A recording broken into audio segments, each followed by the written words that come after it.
Is she here yet? I don't see her yet either. I will give her a quick call on the phone.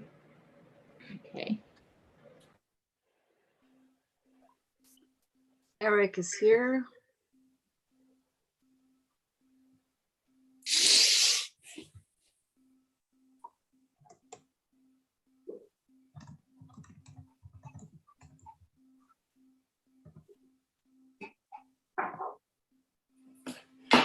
We'll be joining in just a second.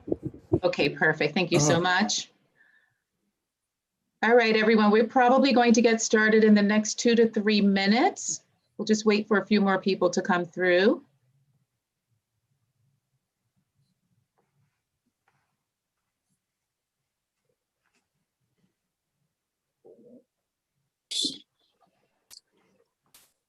Now we're at 30 here. Still have another 70 we can fill up. Oh, good. We have space.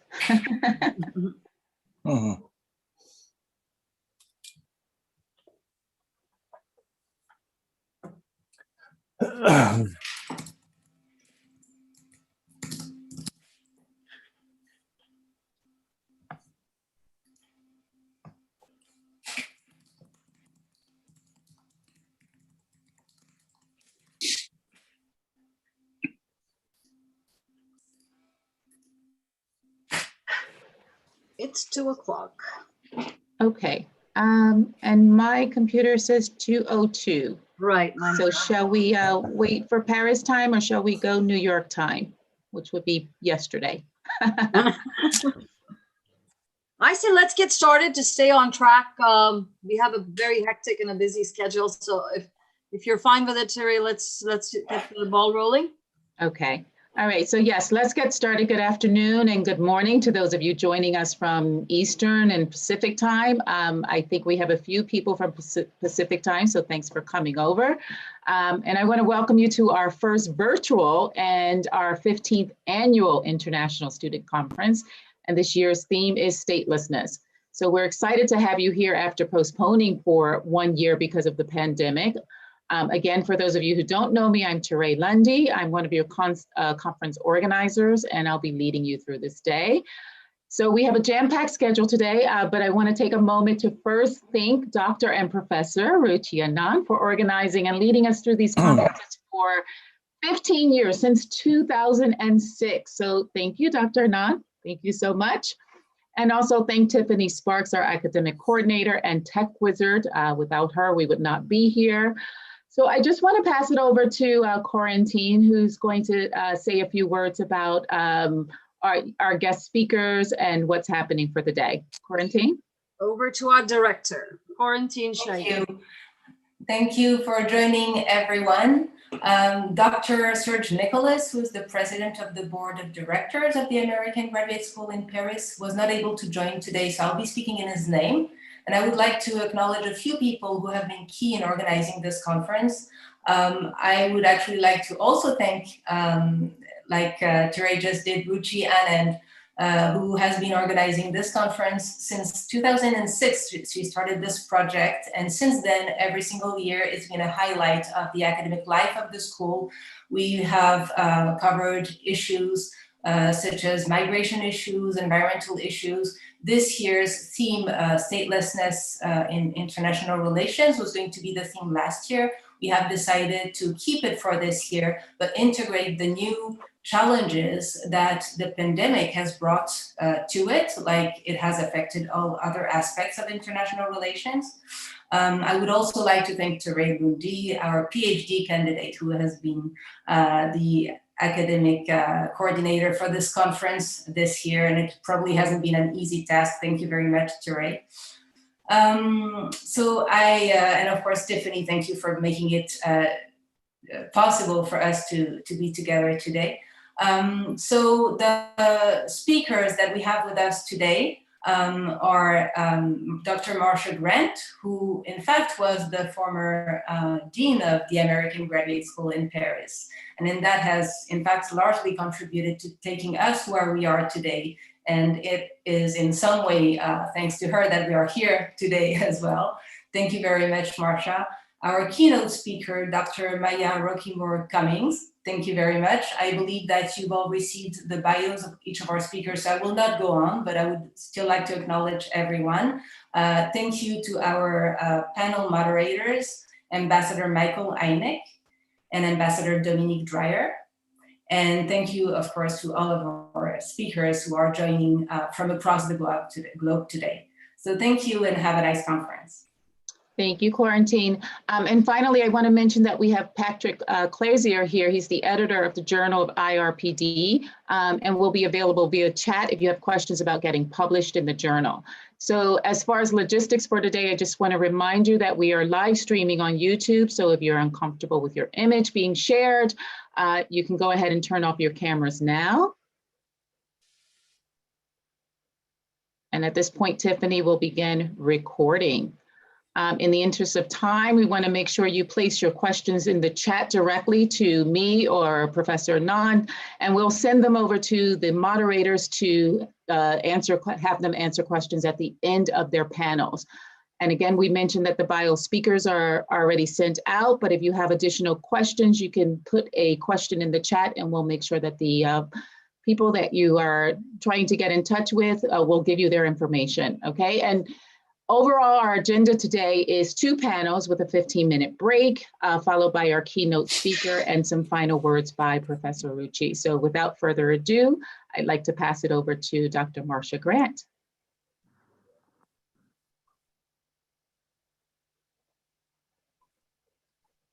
Dr. Grant, you're muted there. Thank you, Terry, again. And Quarantine, thanks so much for that introduction. I want to congratulate Dr. Rucci Anand again for starting these wonderful student seminars.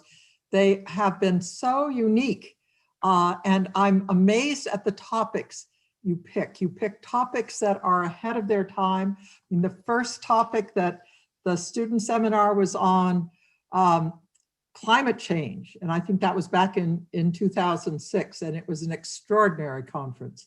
So what I want to invite you to do with me today, as we start thinking about the topic statelessness, is how we personally have learned about the topic of statelessness. And all of us, and as I look at those who are on the screen, all of us come from different backgrounds, from different countries, from different education, we're different genders, etc. And it is through our own personal experiences that we have a take on what's important to us in the field of human rights, and that we understand what statelessness is in our experiences of people who have been stateless, maybe people in our families, maybe people where we have been living or working. And so here I am, and the whole field of human rights, it's very funny. I was born just as World War II started, and I was born at the end of '39. It was at the time when Finland was invaded by the Soviet Union. And the whole development of the field of human rights developed as I grew up. So my heroine and my hero were Eleanor Roosevelt and Ralph Bunche, and they helped to draw up the Universal Declaration of Human Rights back in 1948. And that wasn't taught in school, of course, at that time, but I found in a library in my school in California a book about how American Japanese were treated by being sent to camps. And this wasn't discussed at all in school when I was a child, but it was my first sense of, there's something going on here that I want to know more about, and I want to know how I can be helpful to people. Now, sorry, I have just lost my screen a little bit, but it'll come back. What I want to share with you are 3 experiences I've had of statelessness. And the first was much later than when I was learning about human rights. It was when I was at the Aga Khan University in Karachi, trying to start the Faculty of Arts and Sciences. And I set up a seminar for graduate students from Karachi to come over and to give reports on any research they were doing. And one woman came to me and said, Marcia, I've been learning about there may be millions of stateless people here in Karachi. And she started doing research, and she came and gave a seminar that absolutely blew my mind. In the mangrove swamps at the edge of Karachi, right by the sea, are two groups of people who came. One are Bengalis, they are there today, and they were caught there after the war of 1971, after the war between Pakistan and India when Bangladesh was formed as a country. The other group are the Rohingyas. We don't know if there are 500,000 or 1 million Rohingyas in the mangrove swamps right off of Karachi. And what does statelessness mean for these people? It means that their children don't go to school, or if they go to school, they're very likely to get kicked out. It means that it's very hard for the parents to find work. The men may do fishing, but they may get picked up by the Pakistani police because they don't have papers.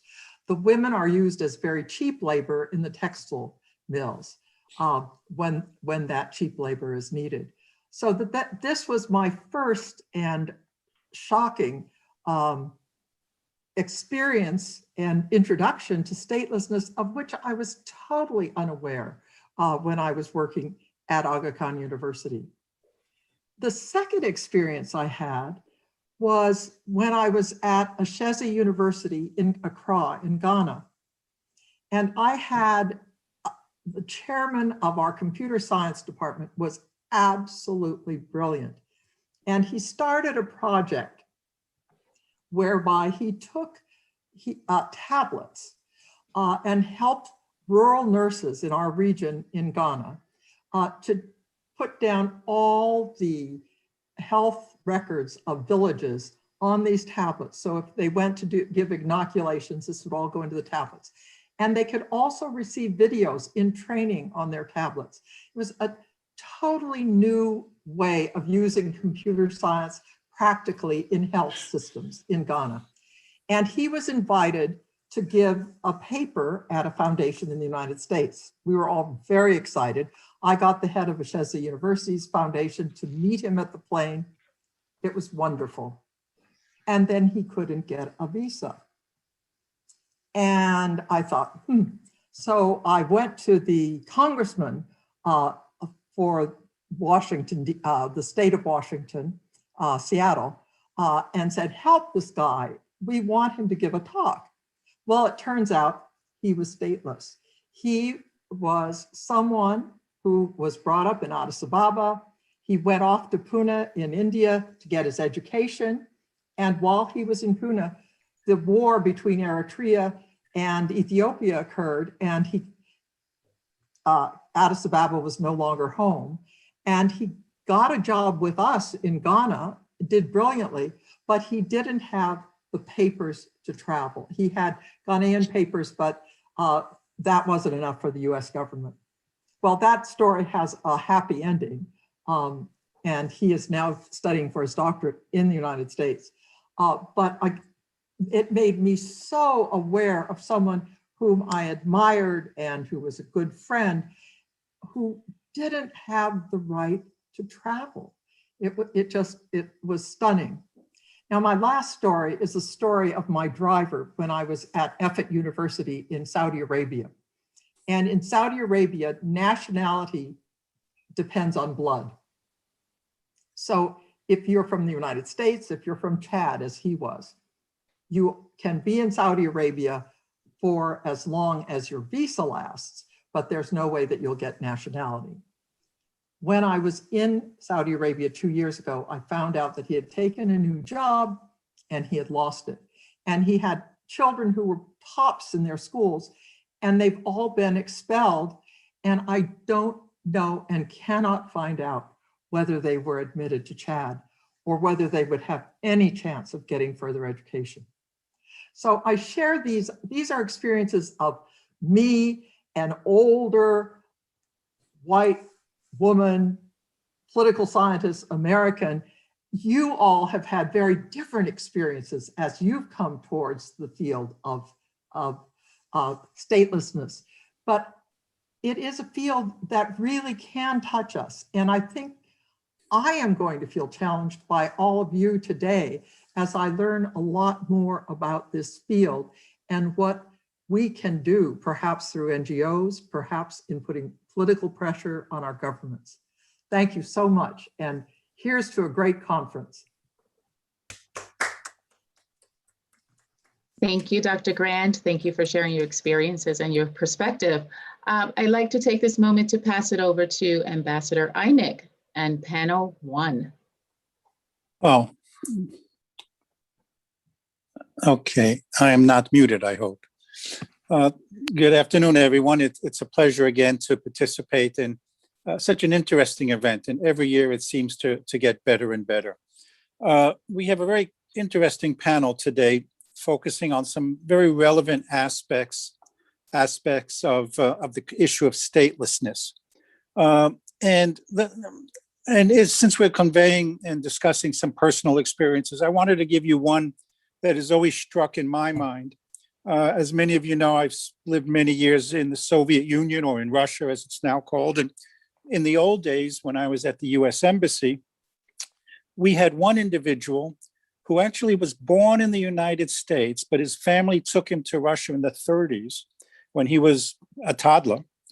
He grew up in Russia, married a Russian, had a son, had a daughter, and then wanted to leave.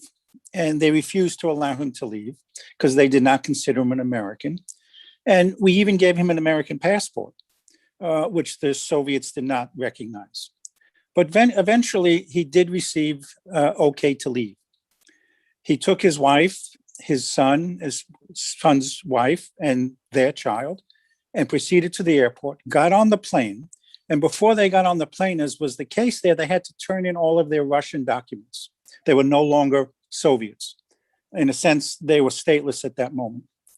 On the plane, the KGB came on and said, well, you and your wife can leave, but your son and his wife and their child have to stay behind because they are not yet eligible to leave. They're not Americans. And they don't have derived citizenship like your wife does. So he said, well, if that's the case, I'm getting off the plane as well. When they got back to the airport lounge and they gave him his papers back, he refused to take them. He said, I am going to be stateless as an act of courage and bravery, and in fact, of human rights. And he lived for another 5 years in the Soviet Union without any papers until he was eventually able to leave.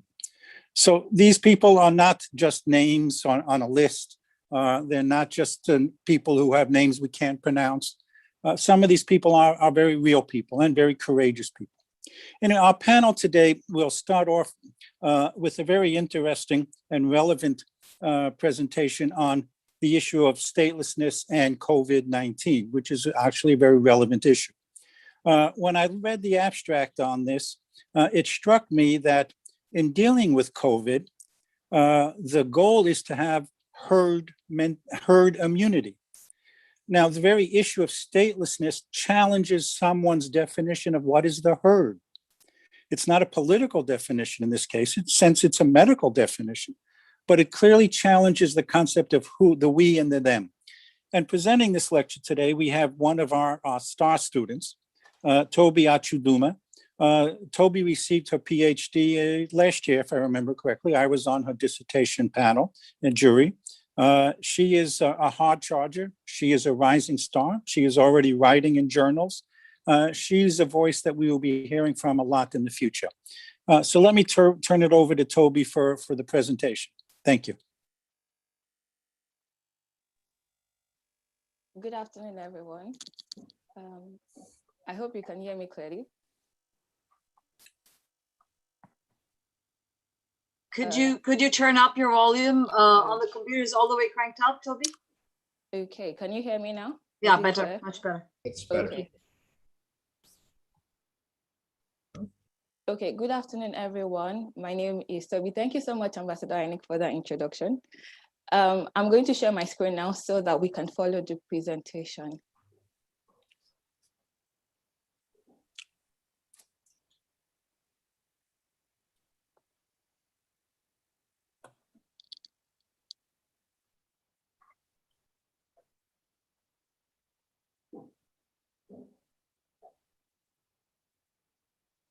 Okay, great.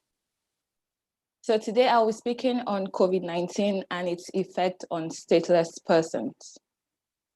Before I go into the presentation properly, I would like to give an outline. I'll start with the introduction, basically stating who a stateless person is and how the person gets to the point of being a stateless person.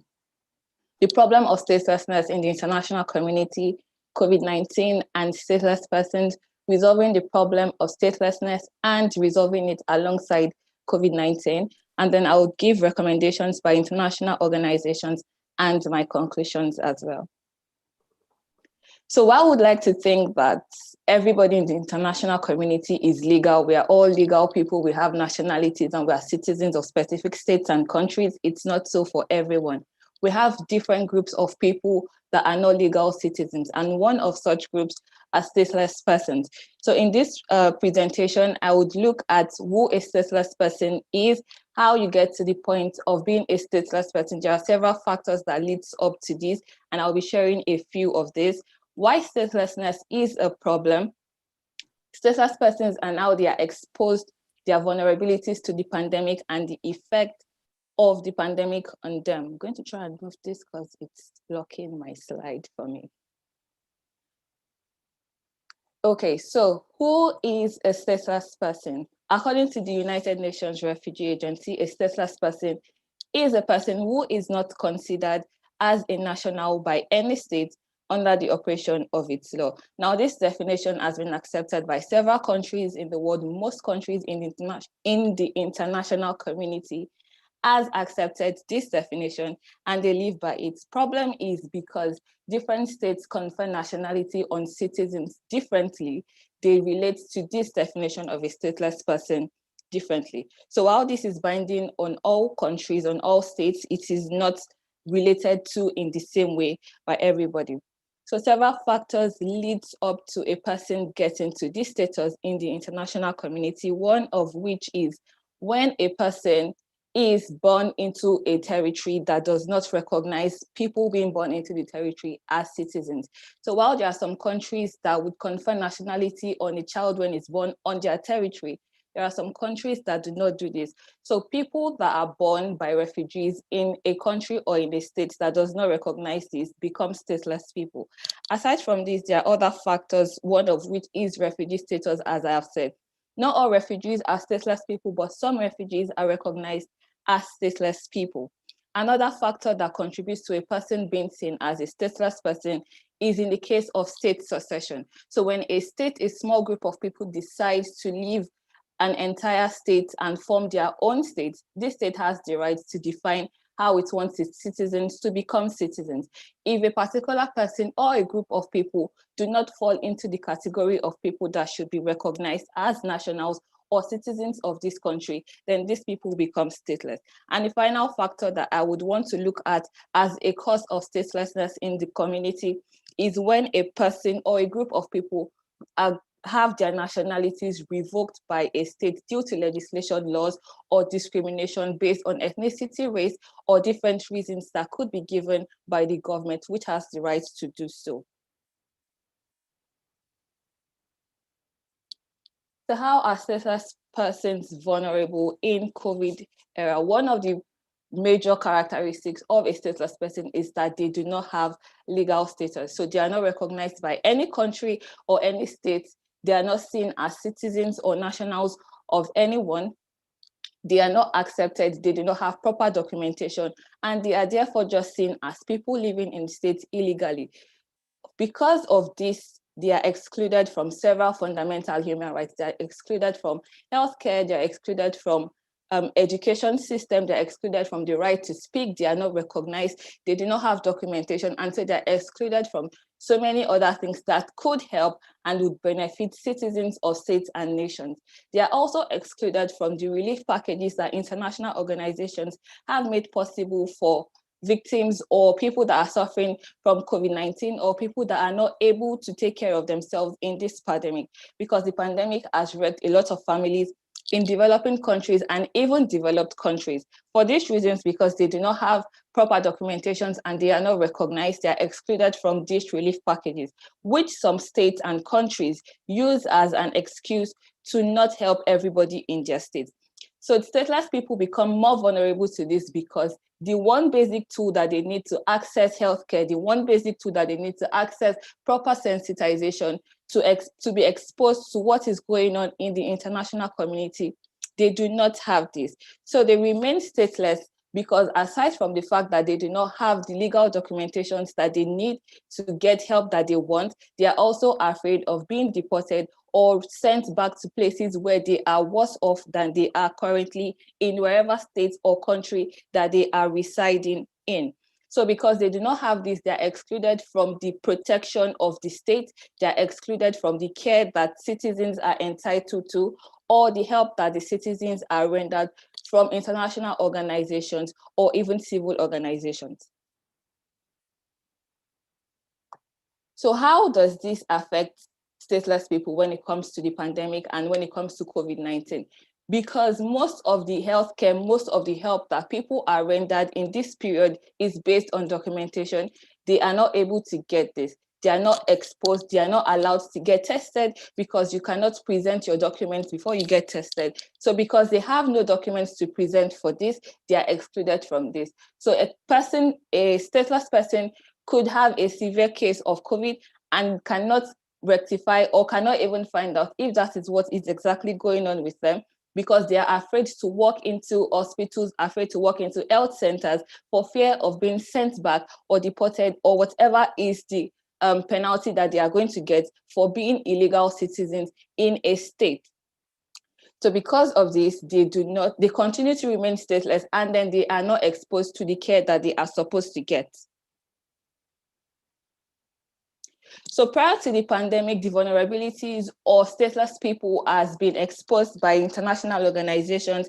The 1948 Universal Declaration of Human Rights clearly recognized that there are people called stateless people, and they are vulnerable to how international communities relate or regard them in the global community.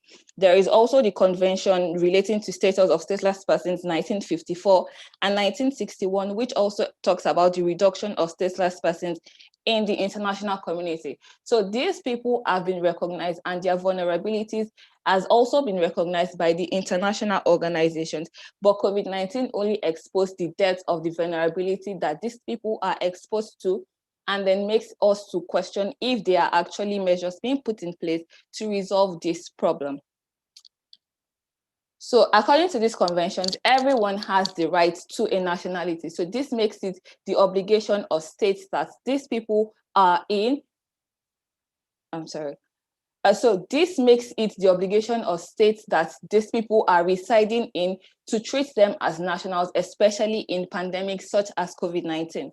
So the United Nations Refugee Agency provided these measures of resolution to make sure that states contribute to helping stateless people even in this period. Some of the measures that they provided are these: making health services, including COVID-19 testing and treatment, accessible for all regardless of citizenship status or legal resident status, creating a firewall between health and immigration services during this period to enable stateless people to access services without fear, and also ensuring that stateless people are included in information campaigns considering location, language, communication preferences, and all that they need to ensure that they know exactly what is going on in the global community when it has to do with COVID-19. They, however, did not exclude the fact that these people are still going to be recognized as stateless people, and immigration laws still has to be put in place to ensure that they still have to prove legal proof of identity and entitlement to nationality when they want to process their nationality in the state. Also refraining from placing stateless people in pre-removal detention and considering the release of those detained for reasons related to their stateless status. They also suggest that response measures are ensured to not fuel xenophobia and racial discrimination, because this is very much possible, especially in developing countries that want to use this as an excuse to exclude certain people in their communities. So while all of this is said and put in place, it still has disadvantages for stateless people. So my recommendations would be for governments to recognize that statelessness is a problem that needs solutions, and not just solutions that they would put in policies without doing anything about it, but actually going on the field and making sure that these stateless people are helped when they need help. More discussions and awareness should be created and included in policy debates and decision-making process, training and building capacity, not just for individuals, but for also government officials to know that there are people called stateless people that need help and should be put into consideration when thinking of measures to contain and curtail the problem of COVID-19. Governments will also use this as an opportunity to review their immigration and asylum procedures and not just exclude these people from receiving healthcare and receiving education systems, but to make sure that even if they are not recognized as nationals, they are still able to receive basic needs that citizens are exposed to. So in conclusion, while statelessness has been a long existing problem, it has only been brought more to the forefront because of the pandemic. If we are going to actually fix the problem or cure the world, the global community of COVID-19, is not going to be because we only focused on citizens that are recognized in their states, because we are also open to being in contact with people that are not citizens, people that are not recognized as nationals. So even if you benefit from healthcare, if you benefit from being tested and getting a vaccine for COVID-19, and your next door neighbor doesn't have it because they're not stateless, we are still exposed to the problem that is COVID-19. And so for us to properly contain this problem, everybody should be put into consideration and not just legal citizens. Thank you. Toby, thank you very much. Let me ask a quick question before we move on, if I may. In your research, have you come across any countries that have, in a sense, use the opportunity or the challenge of COVID to even temporarily change the rules and as it deals with stateless people and, for example, healthcare? Has anyone risen to the challenge during the crisis, so to speak, that you're aware of?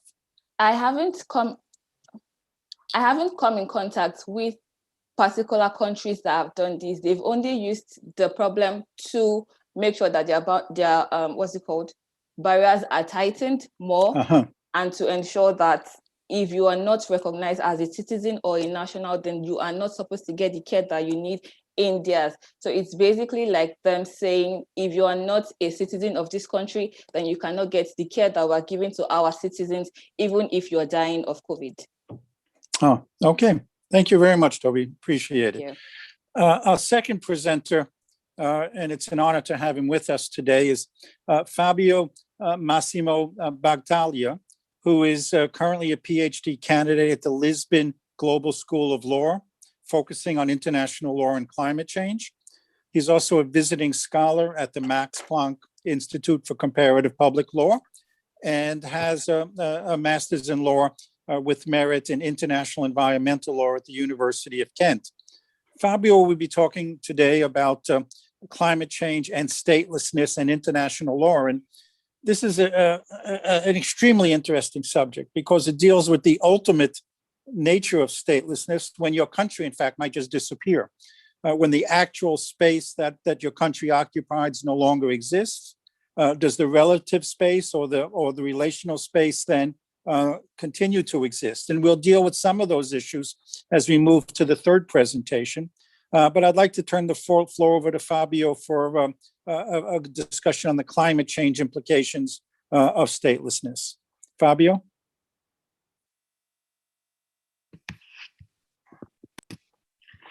Thank you, Ambassador, and thank you for the organizing committee to give me this chance to present my paper. I will share my screen immediately to let you see the presentation.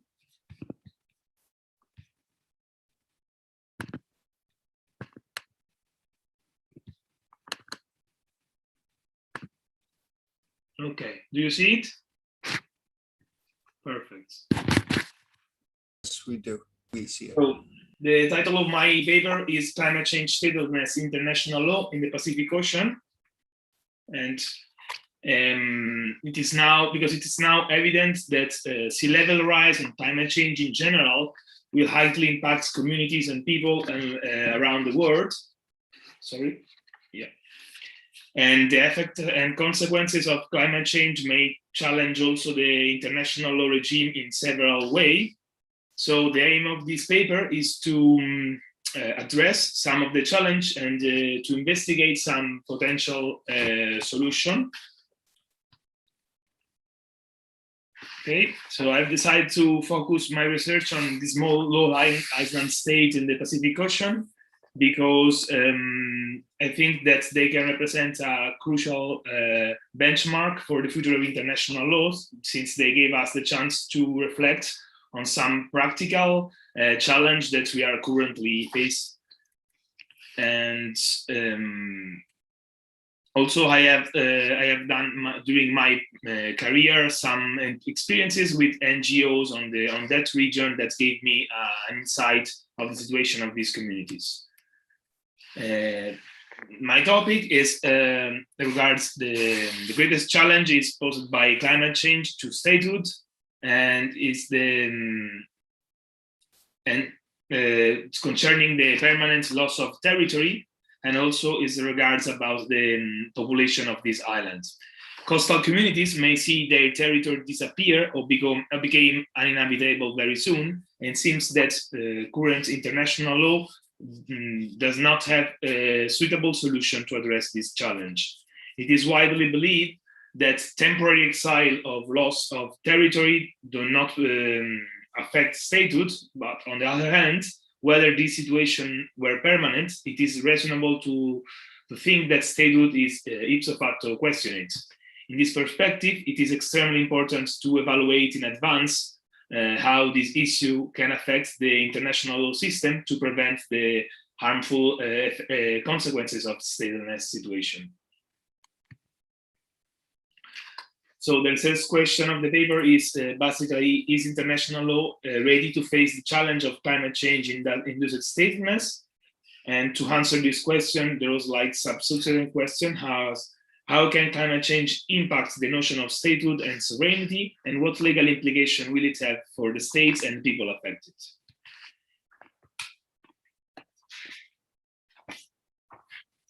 This work aimed to answer this question, challenging the different branches of international law in order to assess what could happen to the small island states as their territory will disappear or become uninhabitable. I think it's important to understand that there is not a situation like Atlantis in the whole myth. There is not a territory that is like disappearing in a few seconds and going under the sea. But the problem it could be seen in few years that they can lose the vast majority of their island or atoll, and their territory has also their resources, natural resources, water supply can be contaminated by the sea level rise, and this will let the communities of this land to displace and move to another place. So, to set a little bit the scene where we are, where this paper is focused, I let you some small information. So small island states in the Pacific Ocean are located in geographical areas that are prone to natural disasters like floods, typhoons, and strong storm. They are almost all developing countries or least developed countries with fragile economies, scarcity of resources, and high population density. The combined effect of sea level rise, ocean acidification, and increasing weather, disaster, and storm will menace the living condition of all these communities. This represents a new challenge to the international law because the disappearance of a territory is without any precedent, and the risk that population becomes stateless could really arise. But if we are thinking on statehood, so it was like some small information about how a state is considered. So the Article 1 of Montevideo Convention sets out 4 criteria of statehood that are defined territory, permanent population, effective government, and the capacity to enter in relation with other states. In the case of a small island state that I'm studying, the defined territory could disappear or become uninhabitable. So this situation led this state will no longer be able to meet one or more of these requirements, as for instance, no territory or no population inhabitates this territory. So as I told you before, there is a strong presumption of the continuity of extinction state international law. But in the case that Pacific Island states cannot guarantee anymore the right to a nationality, and the acquisition of a new nationality is not granted by other states, the population will run really the risk of becoming stateless. To the extent that stateless is foreseeable, efforts should focus on preventing its harmful effects on the population. The convention regarding stateless are still poorly ratified, and current international law lacks in uniform practice to solving the issue of stateless. I will let you briefly know some potential solutions that are at stake in international debate. So the UNHR state that to prevent temporary stateless, the acquisition of a new effective nationality should be foreseen before the dissolution of the states, as also they suggest that the dual nationality should also be allowed, even if only for a temporary time. There are 3 solution proposals that a vast majority of authors are debating in the last decades, and they are still on the debate. And there are named as the cession of a territory, the en masse relocation of the population, and self-governance in free association with other countries.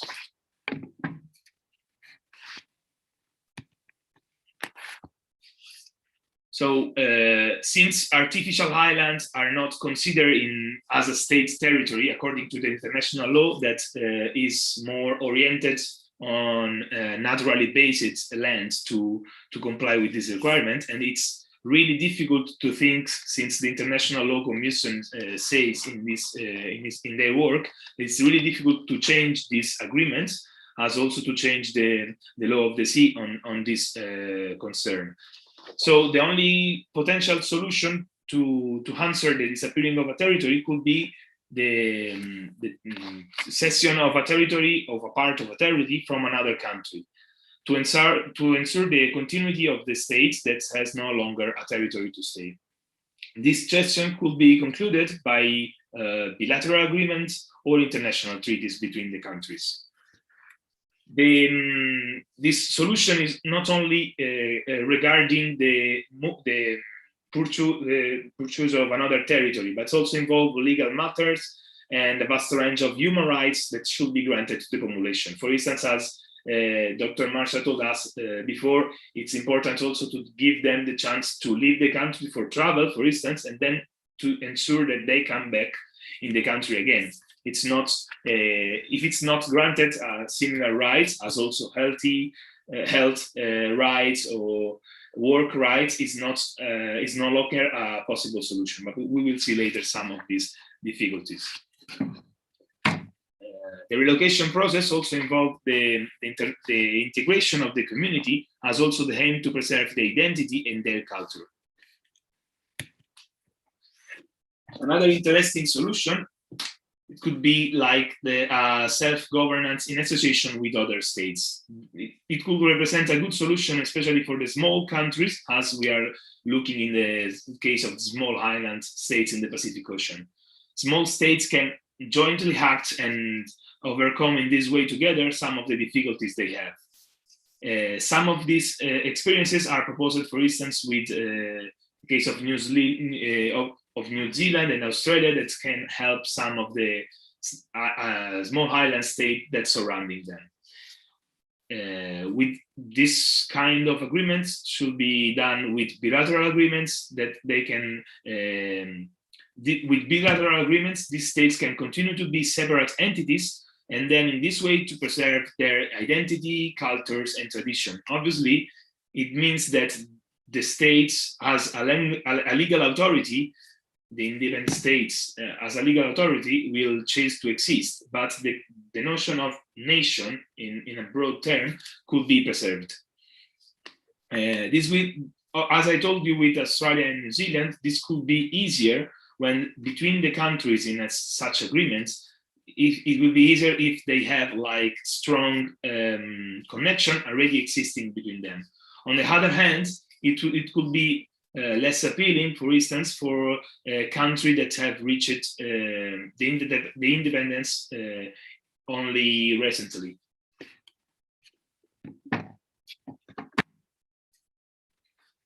So to conclude, I think that all the proposed solutions need to be examined in a deeper way, and each of them has several technical and practical difficulties, not only legally speaking. In this it is difficult to implement this solution with soft law instruments, as it is also difficult to find agreements between countries on this issue.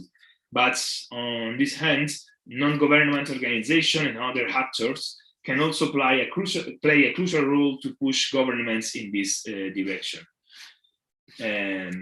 Also, since we are thinking to move a big part of the population or the entire community, it is important that we prepare the community to adapt to this harmful effect of the climate change in advance, not only for the people that are deciding probably to leave the country, but also to the people that want to at least remain in the island as longer as they can.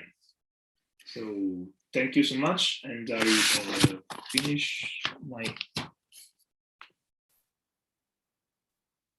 Fabio, thank you very much. I don't know if I stopped my, yeah? No, I still see the shared screen. Okay, I'll try to. Okay, now? Okay, thank you, Fabio. Excellent, thank you. Very, very much an interesting issue. I mean, there's a lot of thoughts that come to mind as I was listening. I mean, but we still seem to be wedded to the concept of sovereignty being related to a physical space. There's no sense of getting beyond the concept of sort of and we're leading to the next lecture on digital citizenship, for example. So in that sense, I would like to introduce our third lecture to sort of build on this one and maybe generate some discussion. And this is Brianna Jones, who is an MA candidate here at AGS. And her focus is on digital colonialism. And I have to say, in some sense, this is one of the more disappointing issues that we have to deal with, because I remember when the internet got started, and in those days, it was a sense of freedom, of democracy, of openness. To talk about and have a lecture on the issue of the internet as an actor in post-colonial regimes, it seems to me that we've somehow lost something in what was the original purpose and what was the original potential of the internet. But I can't think of anyone more qualified to deal with such a complex and difficult issue as Brianna. She's been a student of mine in several classes.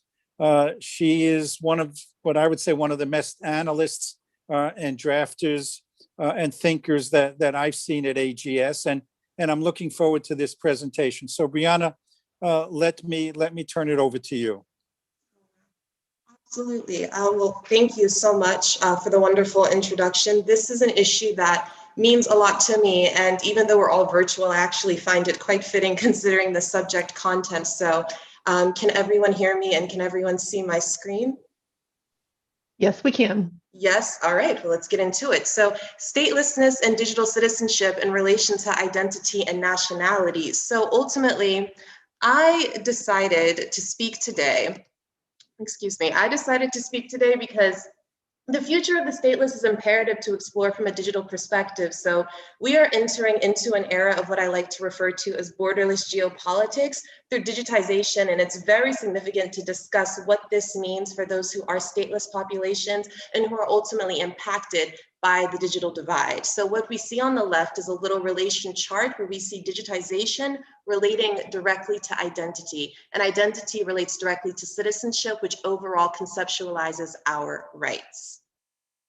So we're going to go into some key terms. Some notions that I really like to get into are borderless geopolitics because the internet has no borders. There's also traditional statelessness versus digital statelessness. It's very important to distinguish. And also, I'm personally very interested in the notion of biometrics and blockchain technology that is often used within e-identification programs. So what we're going to ultimately explore is what happens when digitization is applied to citizenship. So we've seen digital currency, we've seen biometrics used daily to carry us into the modern world. So ultimately, what happens when this is applied to citizenship and how does it affect already stateless individuals? So India is a huge example of a very large and proactive and progressive e-identification program. It's known as the Aadhaar program. And what we see on the right is a general advertisement of the Aadhaar program. And what we see is the notion of always carry your Aadhaar with you. So what I find very interesting about the melange of digitization and citizenship is that it's often relayed in a way that is identifiable and very familiar to us already. So roughly 1.2 billion people with digital IDs live in India alone, registered in the program, which ultimately only began in 2009. So it's very interesting because technologically, the logistics of the program works very well. The technology behind the system works for the majority of Indians, and that really takes me to one of my favorite theories, which is that of technological determinism. Now, what that theory tells us is that technology is inherently a neutral concept. All of our technologies are neutral until we assign meaning and purpose to it. So while it does work logistically, socially, we are seeing some issues in worsening of social structures that do already exist. So the idea behind the Aadhaar program was to create a centralized system for the whole of India that would be reliant on one form of recognizable ID, which is very, very convenient and attractive, as opposed to old decentralized systems of birth certificates and ration cards, which are vulnerable to loss and damage. But what we see, unfortunately, is marginalized people and the rural poor who never received birth certificates being disallowed from school environments and from these EID programs because of not being able to prove their identity, firstly, in order to sign up for the Aadhaar card, secondly. And then next is something that really fascinates me, which is the Estonia e-state digitization project. So they function off of a once-only policy, which ultimately dictates that no single piece of information should be entered twice. And what I find really amazing is the branding on their, what they call an e-democracy. So what we see on the top left is the brand of e-Estonia. What we see in the middle is their digital advertising. We see a digital hand. We see them relaying to us that they are going into a new world. And what we see on the very bottom left is an example of a physical digital e-card that you would receive from e-Estonia if you were to become a digital citizen, which is akin, in this specific case, 90% to physical citizenship as well. So what we see in that little yellow square is what you would stick into a computer, and it would be a one-stop shop for all bureaucratic purposes, which is fascinating. And then lastly, we have Kenya's identification ecosystem. So they function under a program for national IDs called the Huduma Namba, and ultimately it has national IDs, digital credit as well. So what we see within this is an increasing interdependence between the technological infrastructure that we see and also politics and the legality aspect, which is very often not neutral at all, in contrast with technological determinism as a theory. But ultimately, in the case of Kenya's identification ecosystem, it's important not to forget the problems and issues that pre-exist in nation states because they often extend into digital ecosystems that these nation states are attempting to develop. So what we see as a result of the Huduma Namba is exclusions of millions of minorities due to pre-existing corruption and conflict that exists within this specific nation state. So if we look at the images, on the bottom left, we see a woman having her biometrics taken to create a physical ID card, which we would see in the middle. And then on the right, we see more specifically, more close up, what information is included on their cards as well. So ultimately, my question is, are we going to see an emergence of a new form of statelessness? So we all have a digital identity. Your digital identity is ultimately the technological link between a real entity, such as a person, and your digital equivalent entity. So the digital divide is very real. It risks already vulnerable populations becoming ultimately unable to participate in the emerging digital world. And that's what we don't want as a result of digitization and citizenship combining into one. So more than likely, what we're seeing is government IDs being necessary to garner a digital ID, thus deepening issues of statelessness and the digital divide that already emerge and pre-exist. So as a result, we have a potential new stateless model and a new vector of oppression. So as a final word, statelessness should not extend into the digital ecosystem, and it's imperative to myself and my research and to all of us that technology is ultimately utilized to assuage persistent global issues and not to exacerbate them. So thus far, state of adoption of digital IDs and blockchain technologies as an approach to statelessness are mixed, indicating that there's much room for improvement and growth. But what we can see is that globalization is becoming synonymous with digitization, and there's no escaping that. And it's ultimately imperative to explore how nationality and identity will be affected by digitization as a whole and our eventual emergence into a paperless society. So lastly, I do have some recommendations. And those really come down to 4 main attributes being, we have to narrow the digital divide. We really, really do. And that comes down to increasing, empowering, and improving. By increasing, I like to say that is increasing affordability, and then empowering by empowering users. And then we also should focus on improving the relevance of online content. Also a decentralized internet, because all of the eID programs focus on blockchain technology, which is often recognized most commonly as like Bitcoin, for example, and it's super protected and it's super nuanced, and that is supposed to protect the users who also participate in these digital ID programs. So ultimately, this is the future, and this is what we're going into, and it's a pleasure to be able to speak about it. And if anyone would like to contact me, my email is there, and I appreciate you all listening. Okay, Brianna, thank you very much. As to illustrate the concept of digital divide, can I ask you what blockchain means? Yes, absolutely. I have handy slide for that here. So blockchains are we didn't set this up, please. No, we didn't actually. This is actually a coincidence, but I'm glad you asked. So blockchains are ultimately described as digital information that's distributed. So it's not stored in a singular location, but it's on millions of computers simultaneously, and access to the documents from blockchains are not limited. They are limited to one single user at a time, which is what makes them attractive. So it's a mathematically ensured cybersecurity technology, and it's supposed to help with like making identification immutable. And it's supposed to make it possible to discover like any and all challenges made to digital data, no matter how small, and no matter by whom, and with 0 error as well. Interesting. Can I ask, Toby, are you still there as well, I hope? Yes, I am. Can I ask the panel for their views on this concept of a COVID passport? Documentation for people who have had their inoculations as becoming now new documents for whatever. Can I hear what you folks think about that? Does that contribute to some of the challenges that Brianna was talking about? Is it something that actually is a positive innovation, or does it contribute to the problems that you've all been talking about?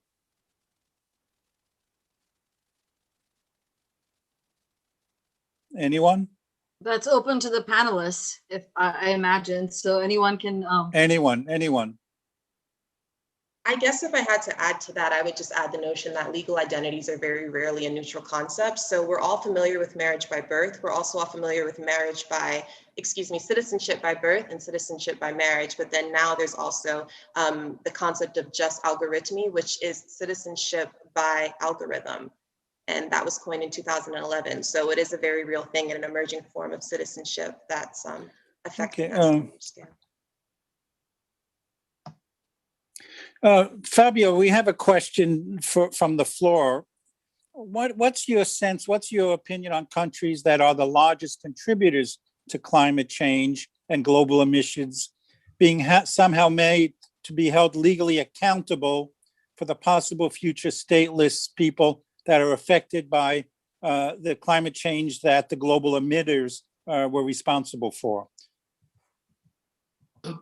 Thank you for the question. I think it's one of the biggest points at stake because, yes, of course, this country, since they are at least developed or developing countries, they contributed the least to climate change, but they are paying the highest price at the moment.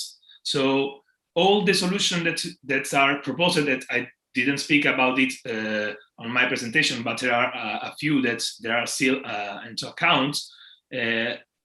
They're thinking like expensive tools like building wall to protect the lands or artificial island. All this stuff obviously needs fundings and money, and all this stuff are not in the capacity of the developing country, for instance. So one of the idea that some authors also spring out, if you are interested, I can share with you some small bibliography reference later, but they are proposing like a remedial territory.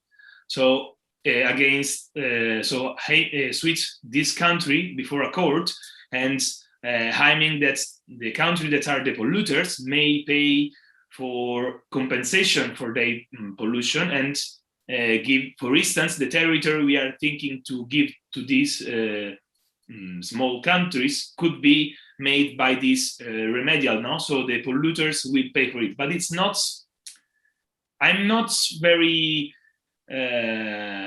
positive in this solution because it's not easy to find a court at the moment that can judge on it. It's also not easy to find I don't know, one moment, to find a link that you can really calculate how your pollution have influenced these states in the Pacific, for instance. So the proposal is already at the stake and it's already on the debate. And I think that speaking on environmental justice, social justice connected with climate change is the proper way to answer.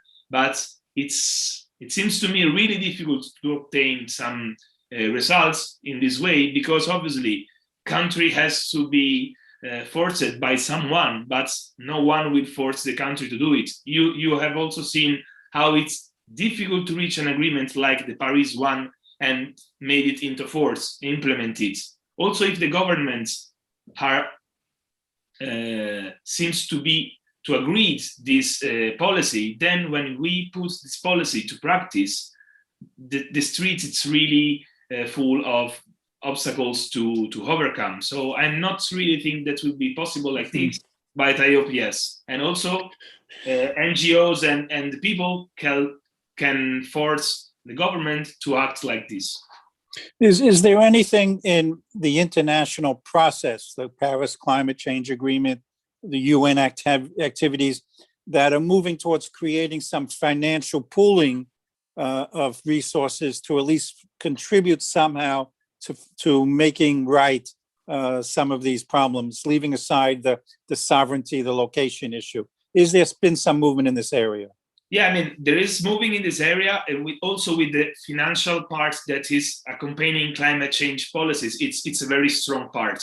Also, the aim of the country is to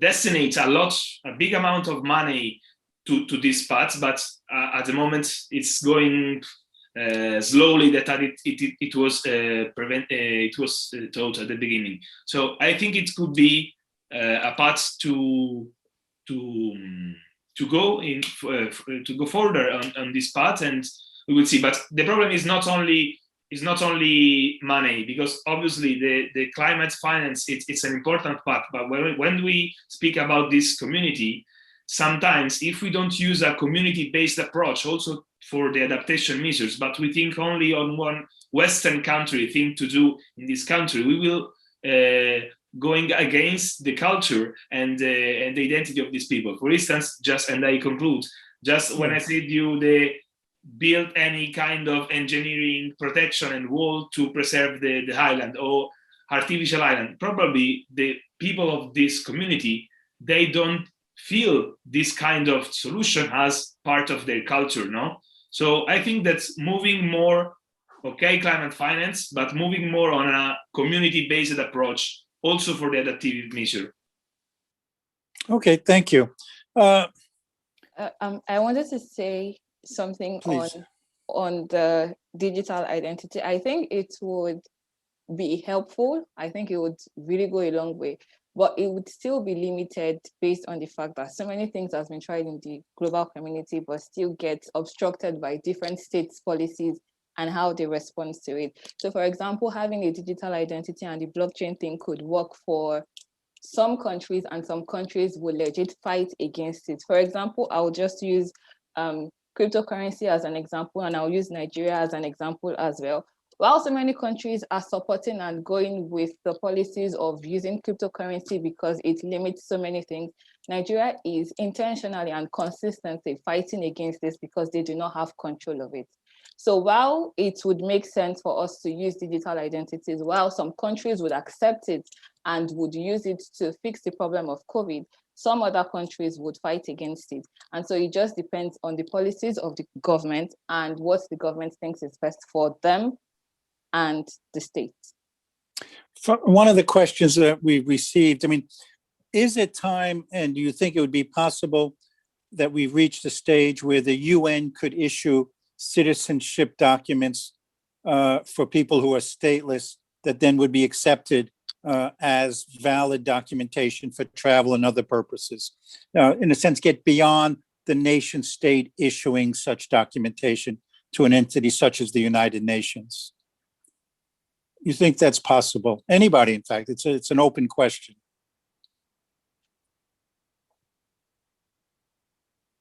I think that would take away from the right or the authorities of states to issue out citizenship and nationalities. And that is one thing that the international organization, the United Nations in this case, is constantly fighting against, taking away the power from states to do certain things for their states, citizens, I mean. So yeah. I mean, is there a UN? Please, Ruchi, go ahead. Yeah, I mean, I guess this is not going to be pleasant, so I try not to jump in and be a pessimist here, but I think the answer to that is, for me anyways, no. And I don't really see that, I don't see our readiness with trying to escape the sovereign state and all the mess that we've already made so far in the middle of a pandemic, where we're actually seeing the same power politics being played out as vaccine diplomacy and more of shutting down borders. So I don't really see that. Having said that, I'd love to, because the UNHCR sets their goal as 2024 to get their 10 goals that they set out a decade ago, to come into place. So I think there's a total mismatch, but I don't think there's a surprise for anyone here on the screen, being IR students, that, I don't really see the state at this point in the midst of a pandemic being able to shed the Westphalian. No, Ruchi, I think you're right. I mean, the pain of climate change impact is still not great enough to overcome these nationalistic tendencies. And the problem for civilization is by the time it is, when the pain is great enough, it may be too late. Yeah. And that's the challenge. I guess what I'm saying is it's already too late. Well, we're coming to our time, and I want to thank everyone. I want to go back to the beginning when Dr. Grant talked about how we relate statelessness personally, and for me, it's extremely personally because both of my parents were stateless refugees at the end of World War II. They lived over 3 years in a refugee camp, and only then were able to come to the United States. My sister was born in a refugee camp, had no state documentation until she became a US citizen, and when she was 8 years old. And I remember, in fact, one of my first memories as a 6-year-old is going with her and my parents for them to become US citizens. My sister has never had a birth certificate, And the only documentation she had, the first piece of documentation, was her US citizenship. So statelessness appears where you'd least expect it. And it clearly was probably the major impact in my parents' reaction to it and my family's reaction to it on who I became. So I think every family has such stories buried in it. It may be one generation, it may be 5, it may be 10 generations. But all of our families were built somehow out of this strive to become something rather than just being stateless. So with that, let me conclude and thank our panelists. I think it was quite extremely interesting. And we will now, I believe, move towards a break. And Yes, then we will but start. before we jump onto that break, we have Okay, a please. very special guest that our very own Katie Pratt has brought along with her. Katie has graduated from the program already, but she's still very much a part of AGS. Katie, I'm going to go ahead and pass it over to you. Perfect. Hi, sorry. So upon graduation, I started volunteering with an incredible organization called United Stateless in the US. And so seeing as we're a conference about statelessness, I think sometimes we can look at this from a perspective that's incredibly academic and kind of a bird's eye view and talk about it, but sometimes it becomes more realistic or prominent when you are able to experience it from the perspective of someone who's experienced statelessness herself. And so with United Stateless, which is an organization that is run by stateless individuals in the United States, Karina has been so kind to agree to talk to us about her experience as well as what United Stateless is working towards in the US and what the goal is. And so I'm going to pass it to her, which is super exciting. Hi, thank you so much for, hey, all right, sorry about that. Hi, everyone. Thank you so much for giving me the space to be here today. This is such an honor and privilege. My name is Karina Mbartsumian Clow. I am a stateless person. I am a founding member of United Stateless, and I am also currently serving as the executive director.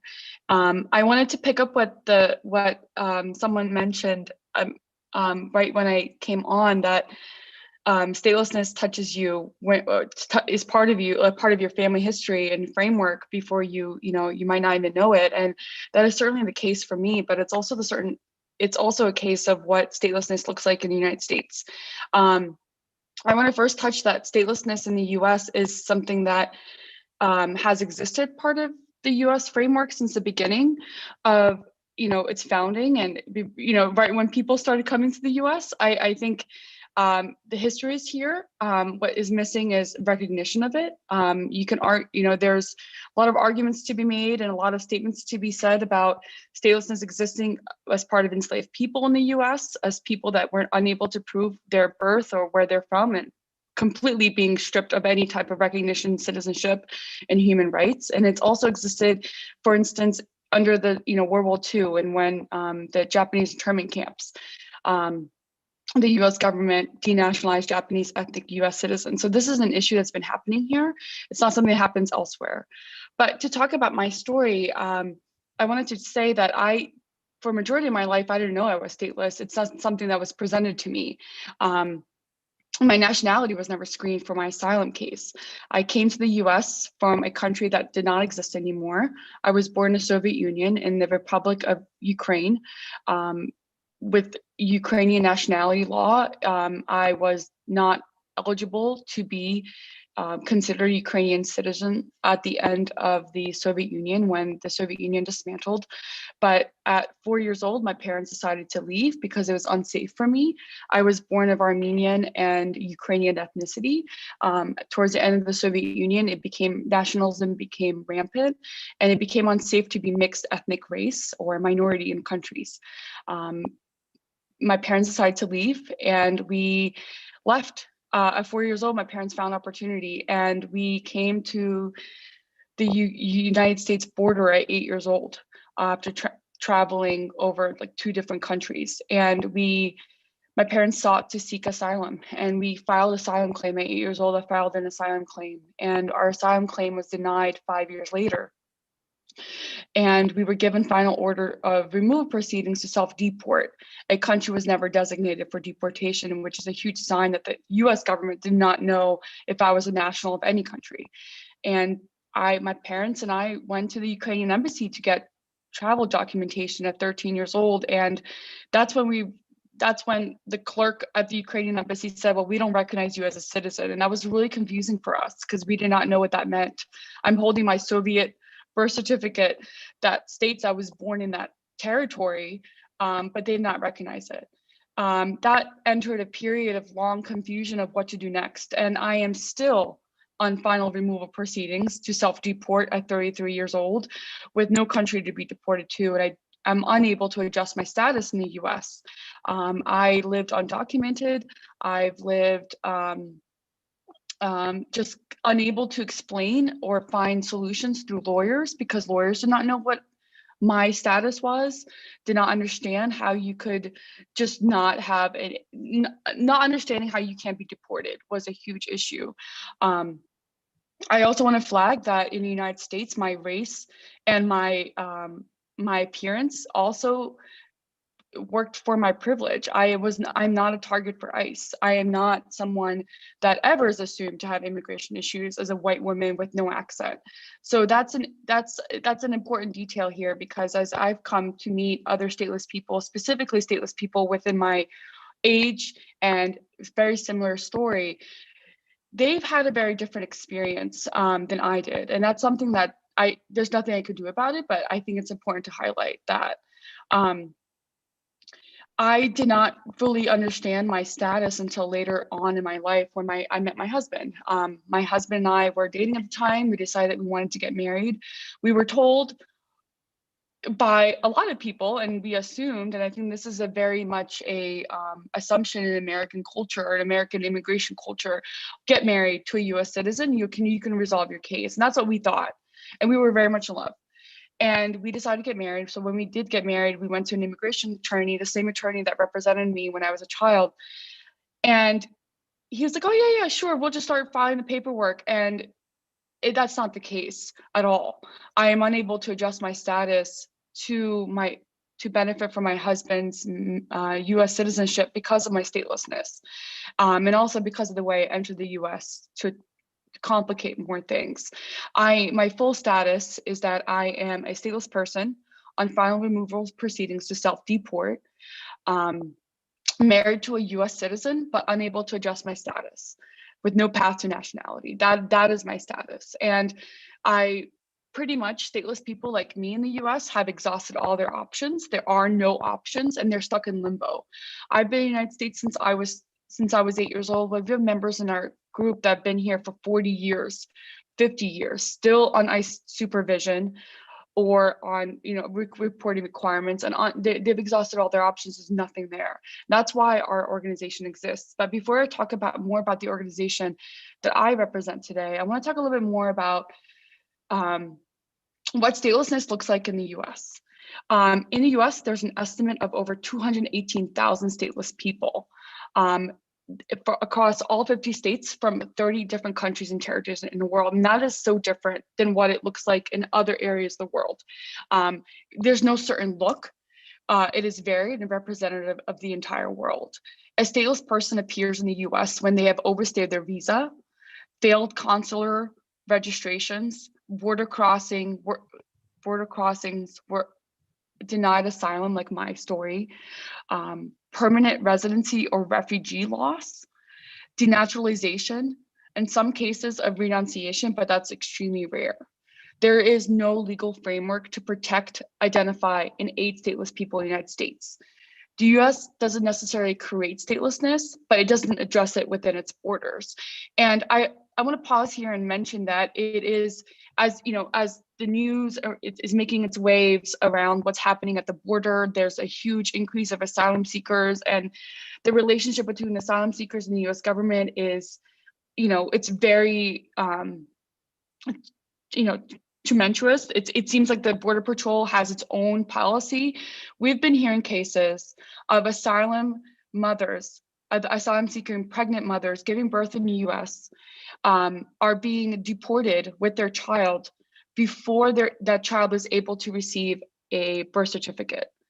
That child was then without birth certificate, without any type of claim to any nationality in Mexico or elsewhere. And even though the U.S. Embassy is open and working with, with parents to issue delayed birth registration, that process is extremely inaccessible. It is language barriers, it is filing fees, it is location, right? So that is really alarming to us, and we're tracking it. We've become aware of that with organizations that we've come across, and I think that's important to mention. There are zero laws or policies acknowledging or addressing statelessness, although there are mention of non-nationals in some legislation. It is certainly mentioned in U.S. Refugee policy, where certain classified groups in the world, specifically those coming from Syria of late, can be classified as stateless. As a consequence, though, without any concrete policy, stateless people in the US face a risk of detention and oftentimes extended detention, have difficulty obtaining any type of identification, experience housing and income insecurities, have extreme limited access to healthcare, inability to acquire travel documentation, long family separation, and severe depression. I think the concept of statelessness is, certainly for me, as someone who is stateless, is very abstract. How can you not have any type of identity? How can you not be, how can you not access your basic human rights? But the way the world is, the new world order is that your access to your basic human rights is precedented by your recognition by a state. But recognition by a state, you're tied to a state. And if even living in the United States and living here for so long, I'm still not recognized of my basic human rights by a state, and added issues of not being able to adjust my status, but also not able to leave and live elsewhere. And our organization, United Stateless, was founded by 7 people from stateless strangers that met each other for the first time in 2017. And we sat in a conference room and heard each other's stories, cried with each other, and realized, like, oh my God, I'm not alone. There's other people that are experiencing this, that have similar stories than I do. And we wanted to do something. We are a national organization. We're led by stateless people with a mission to build and inspire community among those that are affected by statelessness, and to advocate for a human right to a nationality. We know that the bigger picture is for us to change US law. In order to do that, we need to educate, share stories as much as possible, and make sure that lawyers are aware of this issue. We are the only organization in the US advocating for stateless people, and we're the only organization solely working within the UNHCR's, or United Nations High Commission on Refugees, on their stateless mandate. We are stateless led and ally supported, as Katie mentioned. We are grassroots in our core. We are community organizers. We are more than just a collection of sad stories. The movement is not just a job for us, it is our lives, and our community, our well-being, and our families depend on it. Our scope of work focuses on 4 key different areas, with education and raising awareness as very fundamental to our work.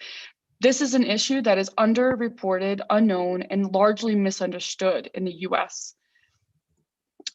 We focus on community building by finding stateless people, bringing into our fold, and working to share our stories to advocate for our good.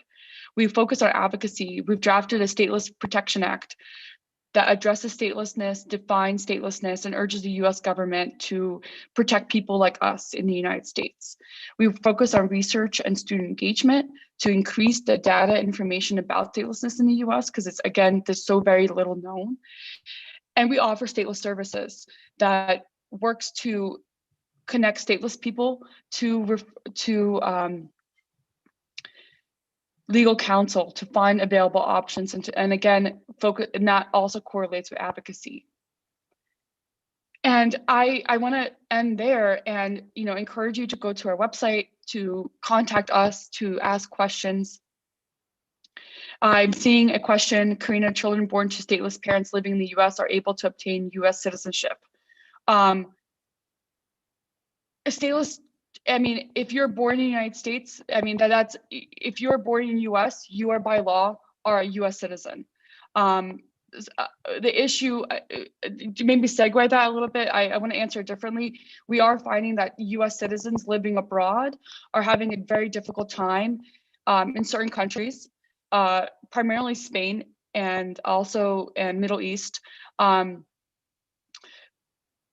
giving or having accessing US citizenship to their children. So US citizens are giving birth to stateless children abroad and are having difficulty between US embassies to make sure that their children are, you know, are able to access their nationality. But I'm going to pause there because I'm hearing like a wrap up here, but I know there's probably a lot of questions you may have. I'll be on for the rest of the session today, but please ask me any questions. And I thank you again for listening to my story and my organization.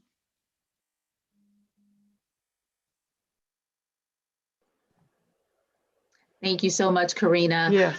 Thank you for your perspective. Thank you for giving us another view of things and helping us understand that it doesn't just have one face. Everyone else, you can feel free to go ahead and grab your coffee. Karina's here to answer questions by chat, so you can continue to do that by chat with her. We're going to give this about maybe 8 minutes tops before we come back and start to work with the second panel. Thanks so much, everyone.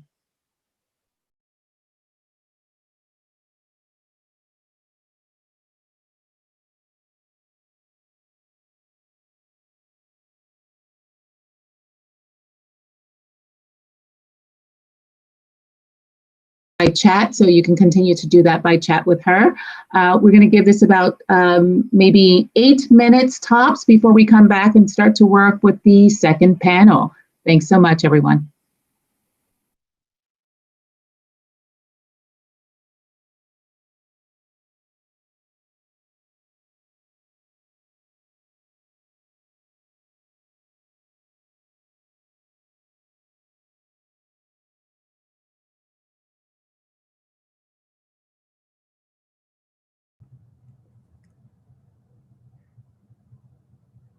Hi, Katie. How are you doing?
All right, we're going to get started again. I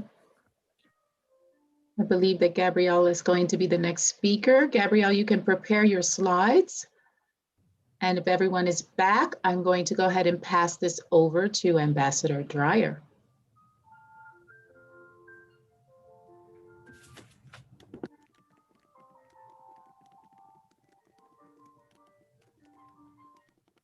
The slides of the posters are still playing. There we Still go. playing, yes. Okay, I think we're okay now. Thank you, Professor Yates. Okay, Ambassador Dreyer? Yes. Can you hear me? Yes. You can hear me. Can you see me? Maybe not. Yes, we can. Oh, I see. But I can't see myself, actually. I see Dr. Yates. You probably have to go down, Oh, press the I arrow can't to go put it. down. Yes. You can change your view if you like to speaker view, if that works.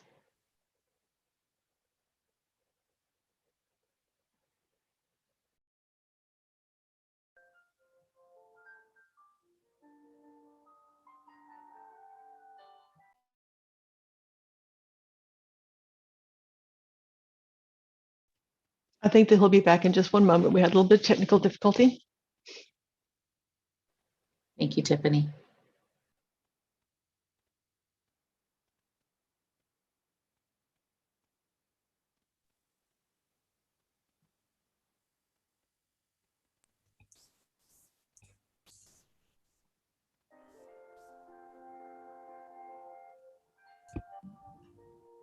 I enjoyed seeing the posters. That was a nice idea for the pause, and it worked well with the music. Whoever came up with that was successful.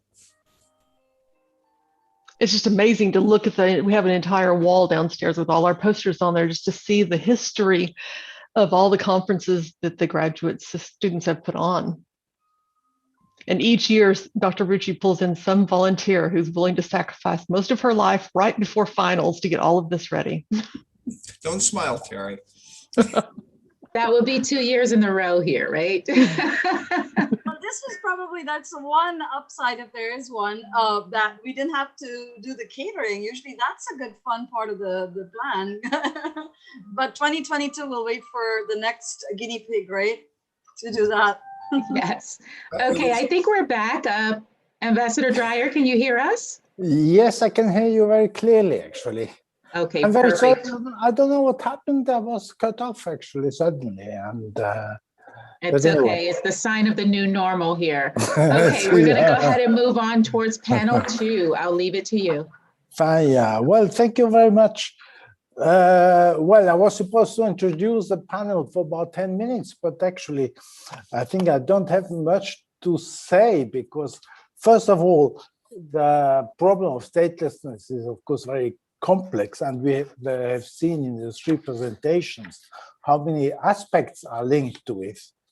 I think one aspect which is very clear about statelessness is that it does affect compared to the whole population of the many countries in the world, maybe quite a small portion of the population, but of course these are people who are probably in a weaker position to defend their rights, in a weaker position to be able to try to change the situation, to improve the situation, and this of course makes this problem of statelessness much more difficult to solve, and of course causes a lot of personal grievances, a lot of personal problems.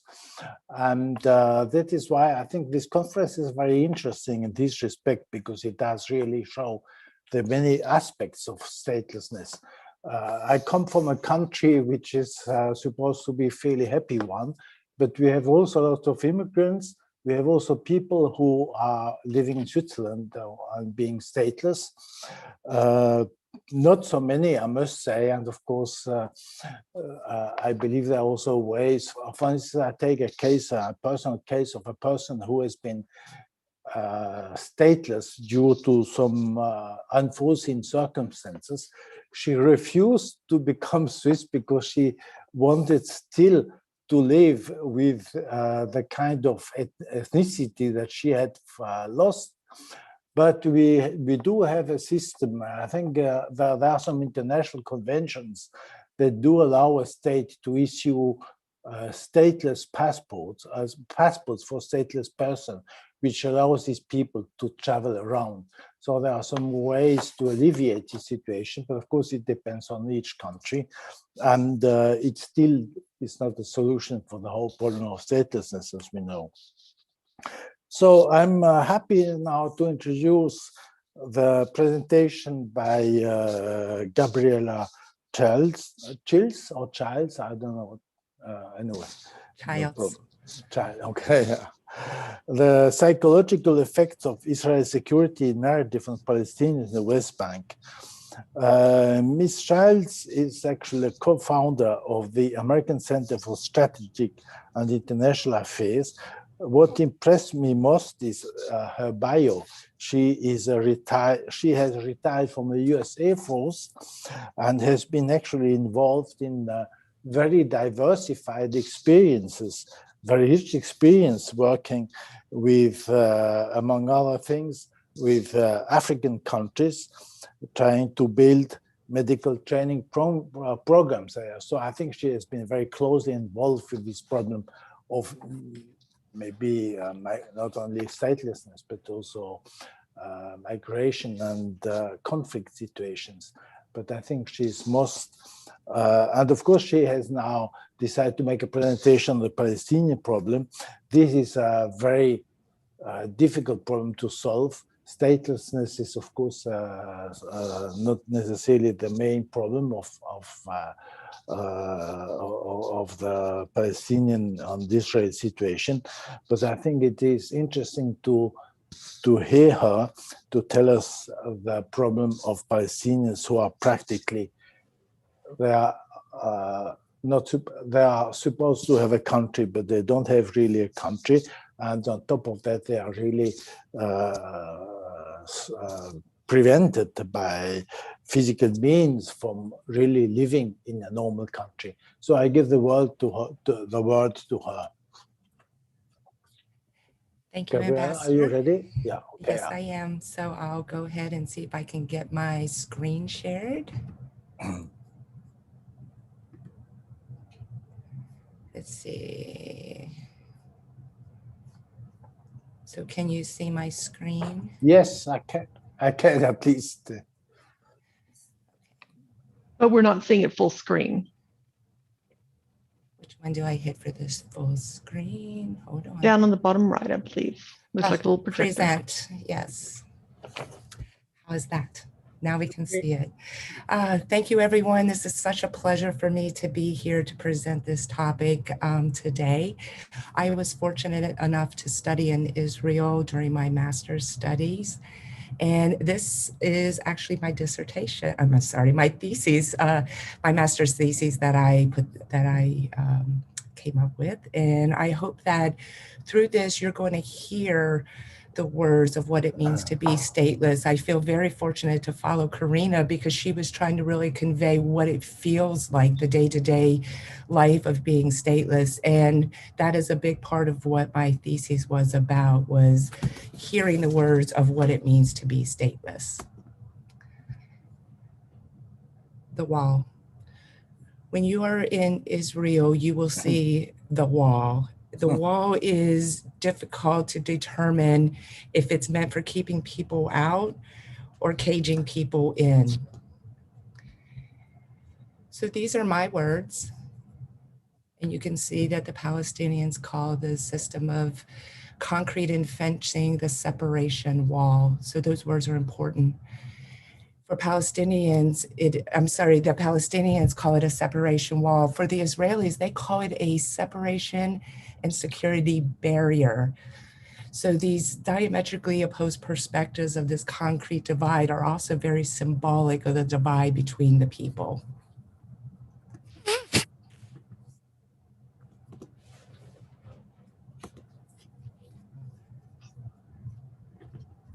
I can't get it to, there we go. So here's a few pictures of the wall, and I don't think it really can convey the magnitude of what it looks like. It's daunting. They're 25 feet high of concrete, and you can see on the left picture the people standing at the bottom of the security tower, just how daunting this wall is. It was in 2003 that Israel began constructing the separation barrier, 400 miles of a security system that's concrete, fences, barricades, checkpoints, 25 feet tall, and it was built to protect the Israeli citizens. However, there has been some bitter contention over whether the barrier was properly placed. And you can see in this map, the black line indicates where this separation wall or the separation barrier it has been built and how it has been built into what was the Palestinian territories. So my hypothesis, theoretical framework, and method were as follows. I hypothesized that Israel's security narrative actually produces negative psychological effects on Palestinians. And because of this, we'll see a lot of the violence in the area or the instability in the area. The theoretical framework is one of power and one of identity. And my method was literature review, discursive analysis of published texts, official reports, websites, and newspaper. But most importantly, the time that I spent there, we were required to journal. So I recorded narratives, I recorded personal interviews along with my personal observations. But for me, it was really the personal words that I heard that conveyed the most emotion of what is really at the source of the impact of this security narrative. So Israel's security narrative, which I see are just the building blocks of this wall in a metaphorical sense. Israel's security narrative is based on a long history of violence against Jews. No one will argue that. There were pogroms, there has been persecution, and it culminated in the Holocaust. So this violent history has shaped this security narrative and this need to protect the people, the Jews and the people of Israel. So in a sense, building that wall. And this quote was something I came across when I went to the Holocaust Museum in Jerusalem. It was the Holocaust survivors often represented the shame of the Jews going like sheep to the slaughter. The phrase "never again" was not only a promise by the Jews not to repeat the past, it indicated a desire rooted in shame to distance themselves from the image from being a victim. So they said, never again will we be insecure, never again will we let something like the Holocaust happen to our people. Israel does not think long-term, as I was told by one of the students that I encountered during my study. So never again, we think in the here and now, and we are reacting to what is going on around us. And Israel would defend itself and deter aggression to protect its citizens and the state of Israel. So therefore, constructing the physical wall was to deter the aggression and create a more secure Israel. The psychological effects of this is this wall and its checkpoints that are to provide Israel a security cocoon has paradoxically created a Palestinian insecurity cage. So this diametrically opposed view of this sense of security is shaped all throughout my paper and what I found to be present as in terms of the narrative there. So the Palestinian insecurity created by the wall and the checkpoints may actually impede Israel's security. It may actually contributing to the insecurity and any progress towards conflict resolution. So what is the Palestinians' response? Let's look at this from the Palestinian perspective. I think most of us are familiar with the Israeli and the Jewish perspective. For the Palestinians, the narrative of security is produced by negative emotions of fear and humiliation. And this fear and humiliation is linked to this sense of having no identity, and they are powerless. And this fear comes out in many types of behavior, and most often in acts of violence. So throwing maybe bombs across the wall, or setting off bombs, that is a response to their sense of fear, their sense of powerless. And fear is an emotional response because they perceive, or one perceives, a threat. So the foundation of the Israeli fear was understood from history and has been developed into their current narrative. But what has been overlooked in the discourse is the protracted conflict and the impact on the Palestinian and their fear that is a result of this. The catastrophe. The core of the Palestinian identity is one of suffering, and you will hear the term al-Nakba spoken by Palestinians. What it means is the catastrophe. So the Day of Independence for the Jews in the state of Israel on May 14th, 1948, was a day of joy for Jews. They have their state, but it was a day considered the catastrophe, or al-Nakba, by the Palestinians. So while the Israelis celebrated their statehood, the Palestinians lamented their loss of land, their denial of state sovereignty, and any chance of having a national identity.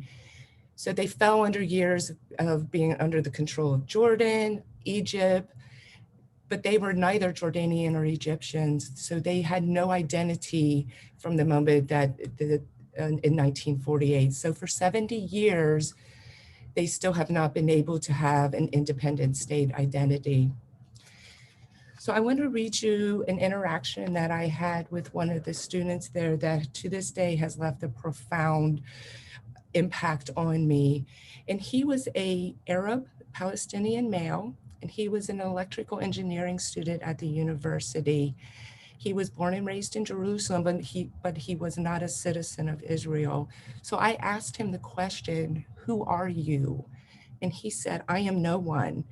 And I said, "Well, aren't you Israeli?" He said, "No, I'm a Palestinian. I currently have no country. I have a Jordanian passport, but I'm not a Jordanian. I have family roots in Lebanon, but I cannot visit because of the passport issues. Palestinians do not have a state, so they cannot issue passports."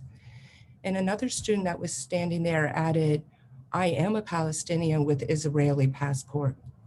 I did not choose this nationality. I was told my nationality. I lost my family on the Israeli Day of Independence, the catastrophe they celebrate, and I hurt." And just one last slide before I wrap up is no state, no identity, no existence. And this is from the former Prime Minister Golda Meir in her interview in 1969 in the Sunday Times. And she said, "There were no such things as Palestinians. When was there an independent Palestinian people with a Palestinian state? It was either southern Syria before the First World War, and then it was Palestine, including Jordan. It was not as though there were Palestinian people in Palestine considering itself as a Palestinian people, and we came in and threw them out and took their country away from them. They did not exist."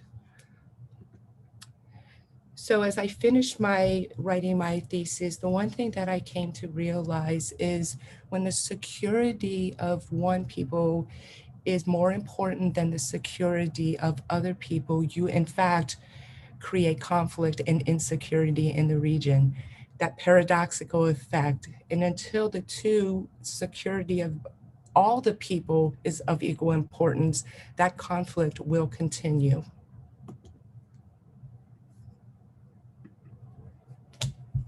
Any questions?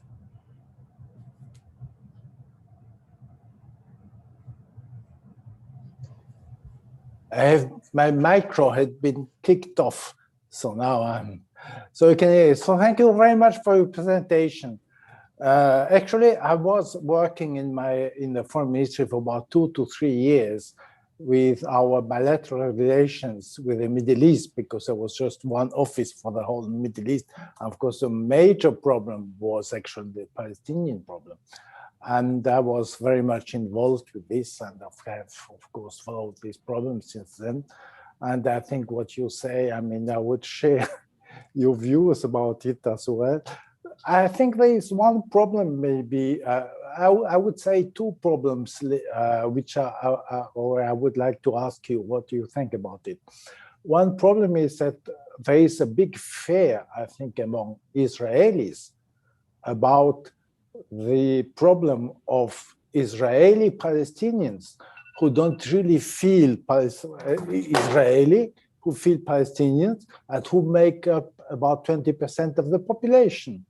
So I think this is probably one problem. And the second problem on which I would also have you ask you for your views is about what about a state that is based on religious identity, when the religious factor, I mean, is diminishing in Israel just as much as it is in our liberal developed Western countries. That was something that we talked about, Ambassador. You know, is it a religious state? Because, you know, being Jewish is a religion, and it's also the Jewish state. So we did talk about that and what it meant for the region. But I wanted to go to the first part and some of the concern. When the partition, so to speak, came down and the state of Israel was formed, where you fell when that came down kind of gave you opportunities. If you were on the Israel side, you were offered an opportunity to become a citizen. If you were on the other, you did not. You were stateless.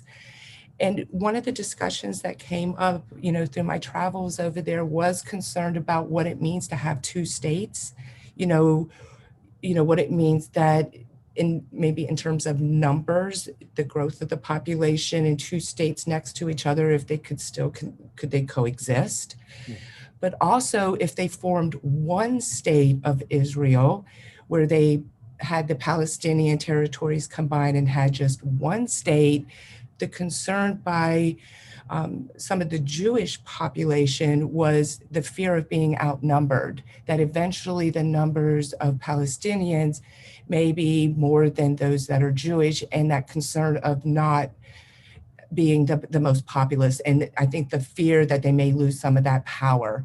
I don't know if it was as much an identity as much the fear of losing the power, and if they combined into one state. So that was discussed. There was just, I don't think anyone had a resolution other than I think 2 states would be feasible. The difficulty with that is Gaza is physically separated from the West Bank. You have to go through Israel to get to Gaza.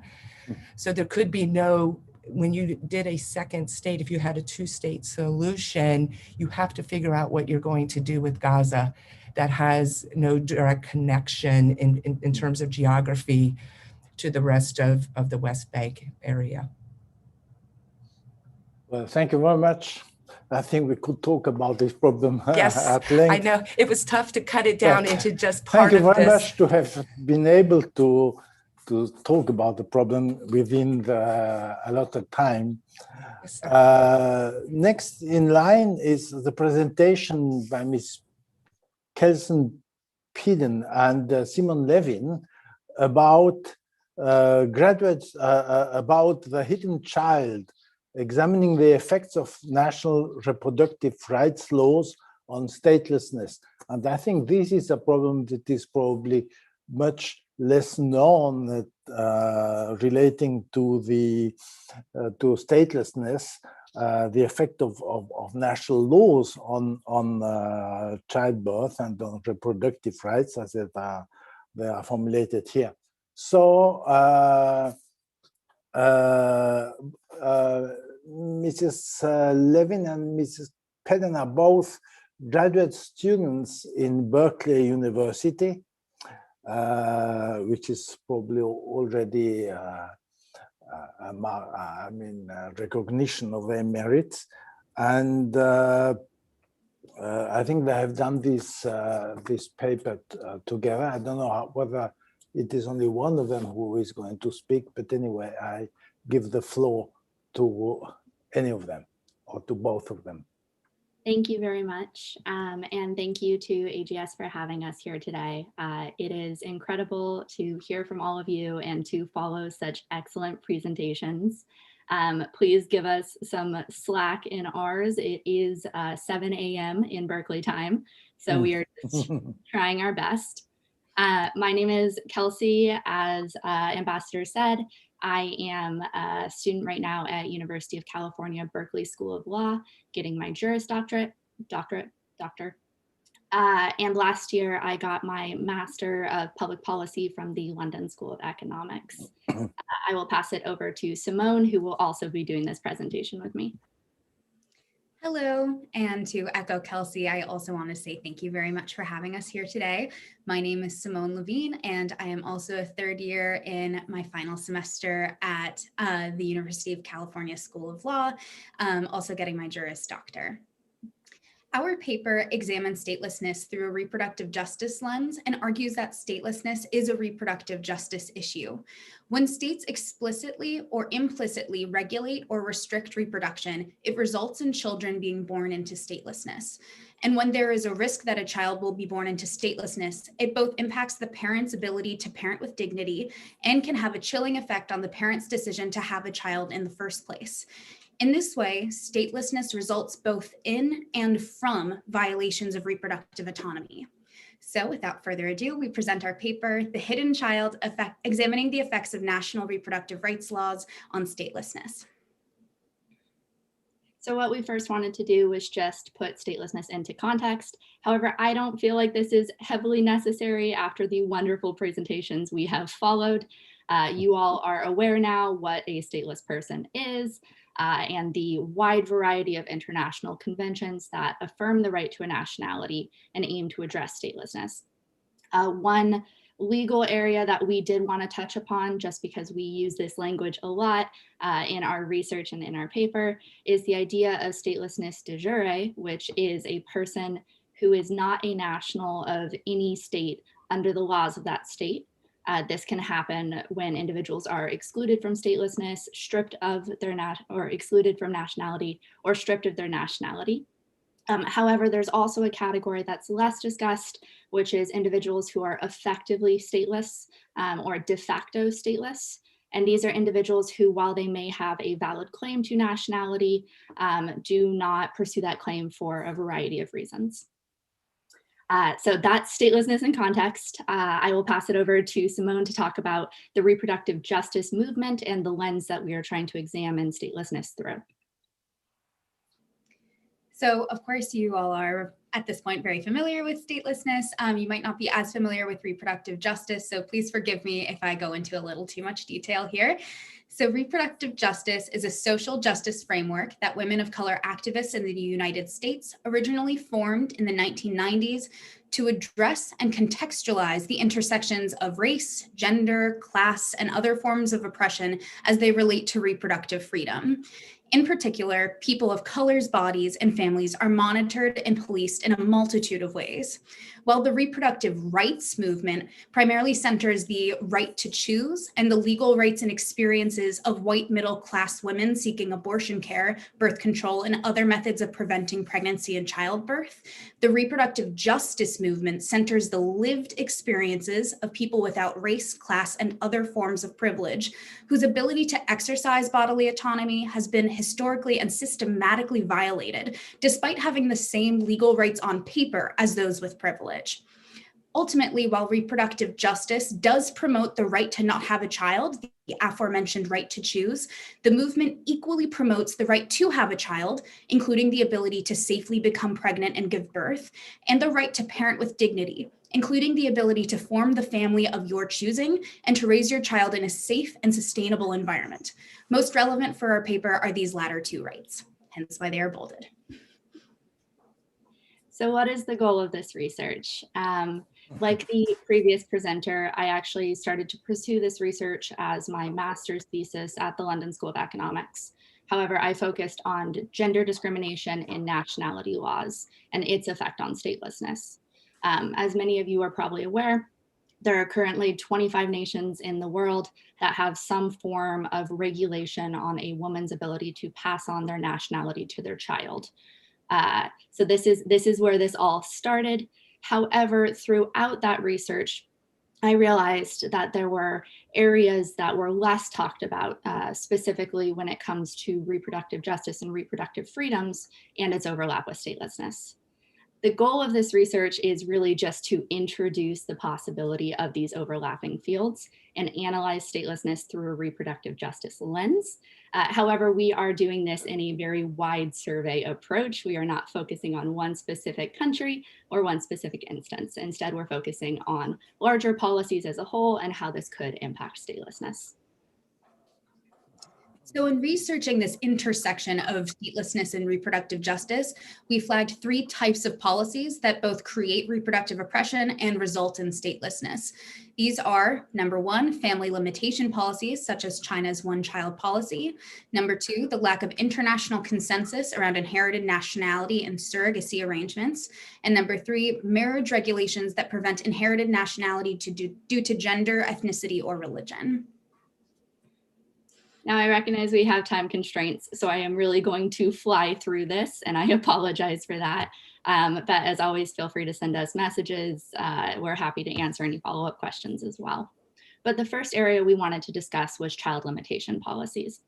Child limitation policies are something that happened in a wide variety of forms around the world, starting largely in the 1960s and 1970s. This came on the back of this conversation around overpopulation and the idea that we are producing to a point where we're going to overconsume the world's resources. The main form of child limitation policy that people know, Simone used as the example, is the one-child policy in China. This policy, which was presented in 1979, limits families, with some exceptions, to having one child.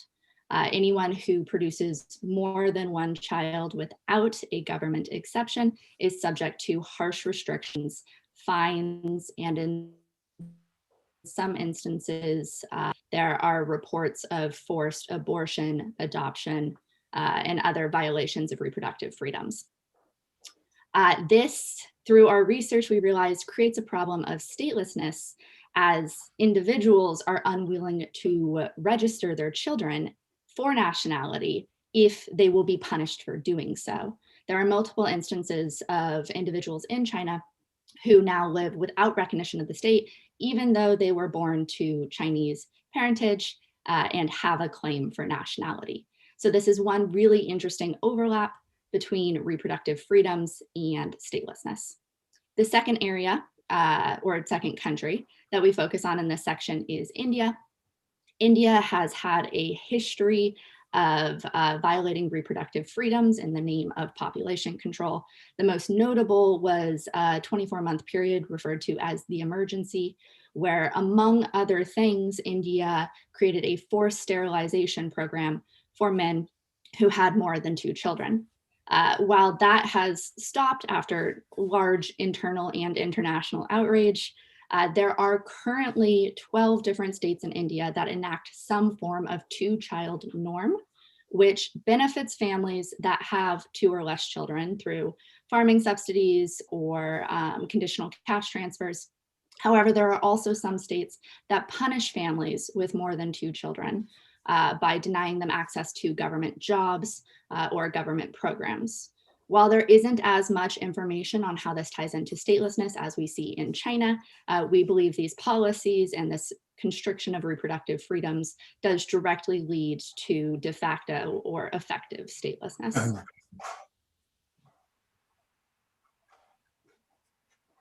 The next area of policy we looked at is surrogacy. So a child born as the result of sexual reproduction between a married, cisgender, heterosexual couple generally will not have concerns about their legal parentage. There is essentially a universal assumption that a child born under such circumstances is the couple's child, both biologically and legally. However, a child born outside of the context of a nuclear family, for example, a pregnancy that is the result of non-marital sex, artificial insemination, surrogacy, polyamory, or other non-traditional methods of reproduction, establishing legal parentage requires extra steps.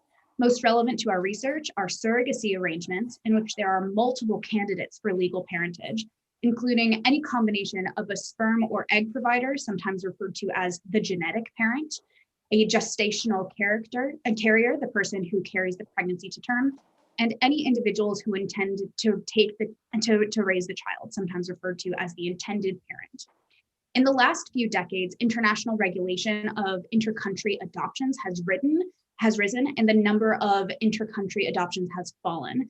And at the same time, instances of international surrogacy have rapidly increased.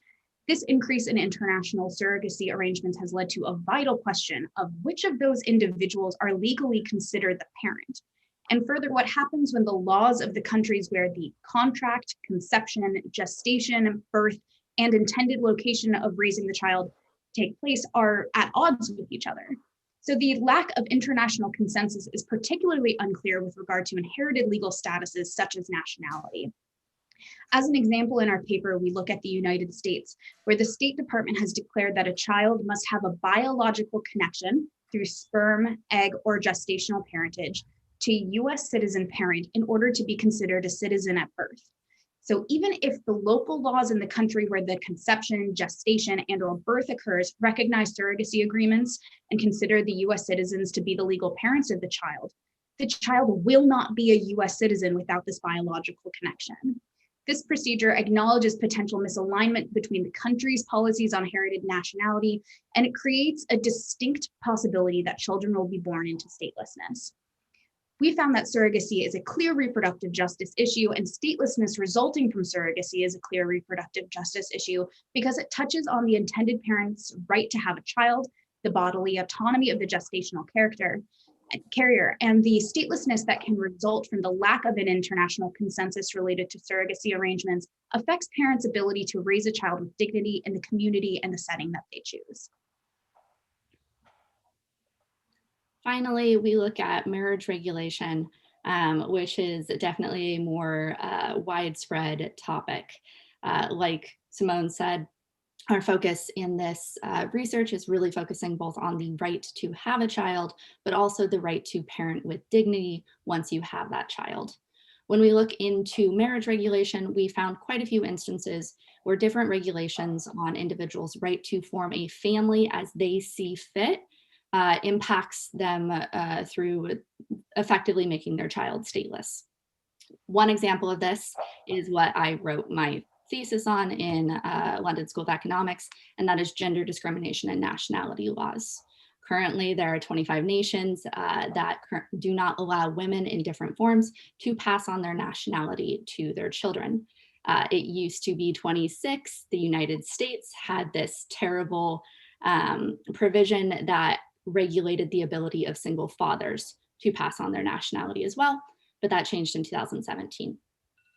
What happens here is it is regulating the family structure, and in many countries does not allow single women to have a child who can access education, who can access healthcare because of their stateless status.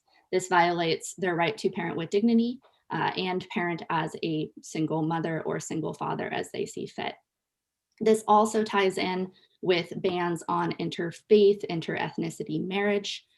The perfect example of this is Tunisia, which up until I believe also 2017, but I could be wrong about that, had gender discrimination in its nationality laws that did not allow single mothers to pass on their nationality to their kids.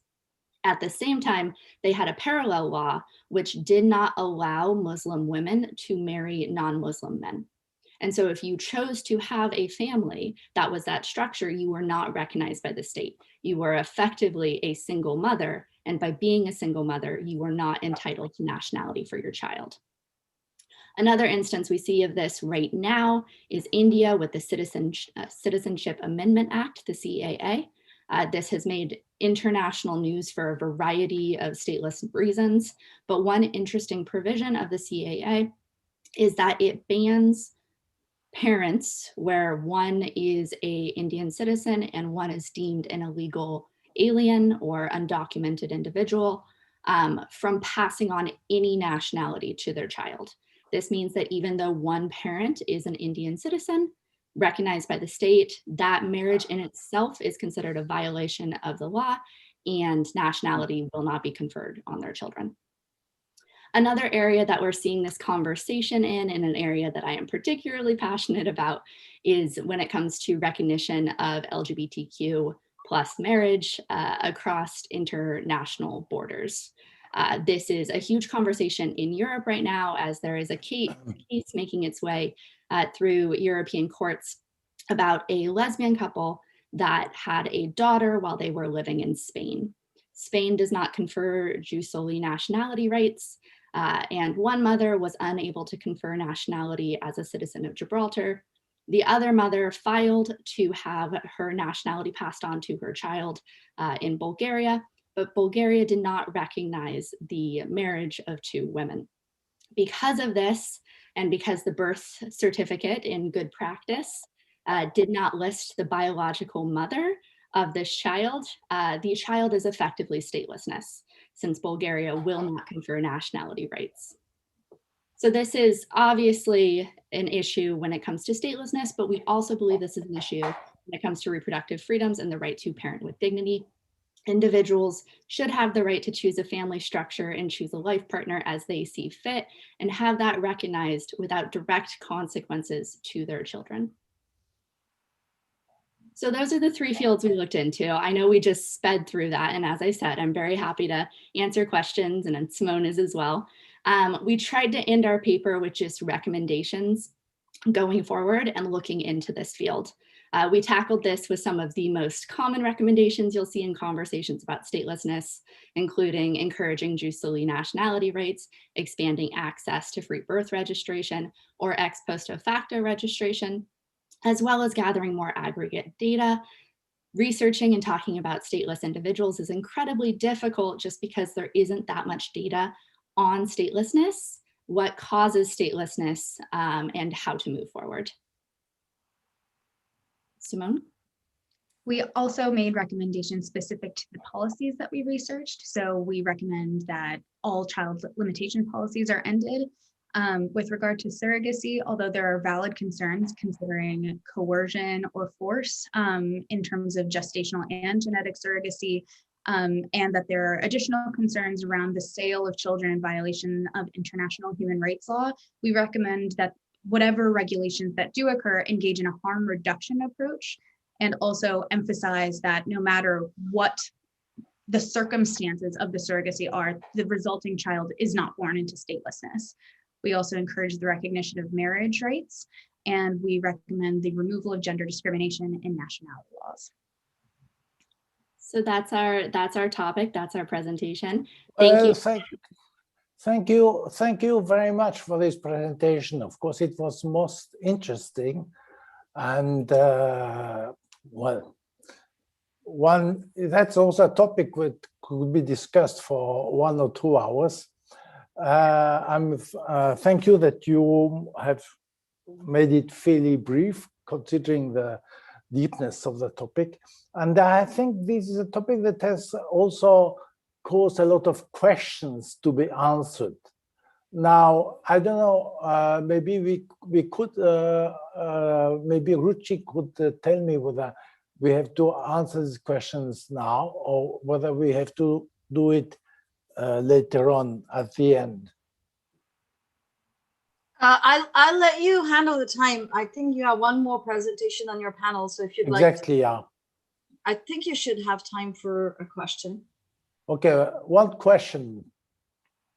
Now, Ruchi, you had a question, I think. So go on with your question. All right, I guess. It was about adoption, I think. Yeah, I guess as you were talking, well, thank you very much for an amazing presentation, and it's totally in the lines of work that I do, so you totally got my interest there. I guess one question I had was if you had any idea whether a stateless child can be put up for adoption? Because I mean, all of it is so related. And I think with that, I said that it seems like this whole issue of reproductive injustice and stateless children being born is so closely linked to the international political economy of adoption. And you did mention surrogacy right after I asked the question. And another real quick addendum to that was that, you know, population control policies or reproductive policies have always been rooted in the philosophies of eugenics. And, you know, so what I said was, well, doesn't that make pretty much women as the stateless group rather than the stateless child as the victim? So I just wanted to raise some questions on that. Absolutely. I'm happy to take that first and then pass it to Kelsey to see if she has anything to add. With regard to adoption of stateless children, I believe that yes, they do have the right to become adopted, in particular with those surrogacy arrangements, such as with the United States context that I provided. Those children can be adopted. It is just additional legal hoops. It requires potentially getting a lawyer. It requires waiting periods at times, and there's always the risk that it won't be successful compared to if the nationality is inherited at birth. It is so much easier to bring your child into the country. You don't have to stop through border control. They just already have the passport. And so in that way, we thought about including adoption in this section and ultimately decided that it is this extra consideration, but it is not, it is more of a regulated solution. It is intra-country adoption is already highly regulated. And it kind of had this causation effect of increasing surrogacy because of the way that inter-country adoption is regulated so strictly. Great. Thank you, Simone. Okay, thank you so much. There was another question. Maybe I can answer it if it is, if you allow me. It's about one-child policy in China. Since I was 16 years in China, of course, I had also had some, not a direct experience, but I could see the evolution of this policy. The fact is that, first of all, Mao Zedong was against one-child policy because this was against Marxism.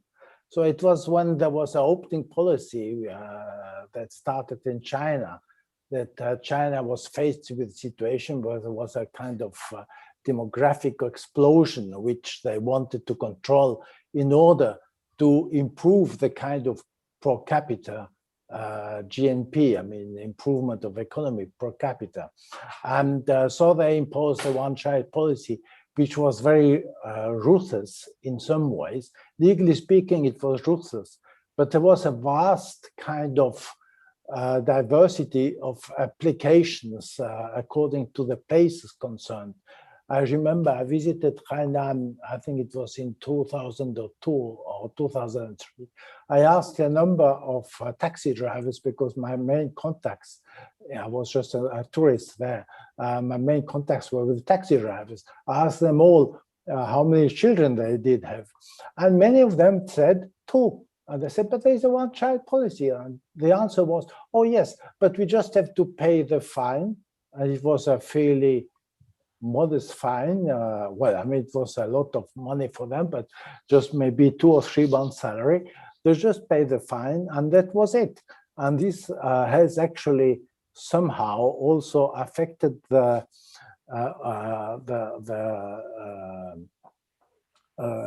statistics in China, population statistics, because a lot of these children, of course, are not announced to the authorities and are not in the statistics. And of course, recently China has realized that this one-child policy is to be abandoned, and now there is a kind of general authorization for 2 children. And what China hoped is that there would be a quick increase of population in China, and this didn't happen because, especially in the cities that are overcrowded and where there is a kind of middle class that wants to enjoy life rather to be bothered with having 3 or 4 children. It has been very difficult now for the demography to start up again. So just a remark about the problem of one-child policy in China. Thank you, Dominique. I'd like to hear, Kelsey, if you wanted to add also something to Simone's comment, please. Pardon? Yes, yeah. add to this as well. When we were looking into one-child policies in China, there were notable exceptions throughout the term of the one-child policy. For example, the state implemented an exception that allowed for a second child if the first child was a daughter. There were also different rules for different ethnicities across China. And as Ambassador mentioned, there were different fines depending on location. Could I clarify, Dr. Rucci, what did you want me to answer and follow up to Simone's? Oh, I thought you wanted to say something, so I just wanted to. No, Simone covered it perfectly. I did fail to answer Back to Ambassador Dreyer. Yes. Sorry? I did fail to answer your question about eugenics, though, if I may address that quickly. So Yes. you're absolutely right that a lot of access to birth control, abortion, and sterilizations, there is this history of eugenics. Planned Parenthood is currently reckoning with the legacy of their founder as she related to the promotion of eugenics against people of color. At the same time, the reproductive justice movement is led by women of color. It emphasizes the lived experiences of women of color, both in being able to access things like abortion and birth control, which are both overregulated in states and areas that primarily women of color live in, and also in being able to have children without the regulation of the state through issues like over-policing, the family regulation system in the United States. There's a very famous concurrence that Justice Thomas wrote recently where he refers to abortion as so-called Black genocide.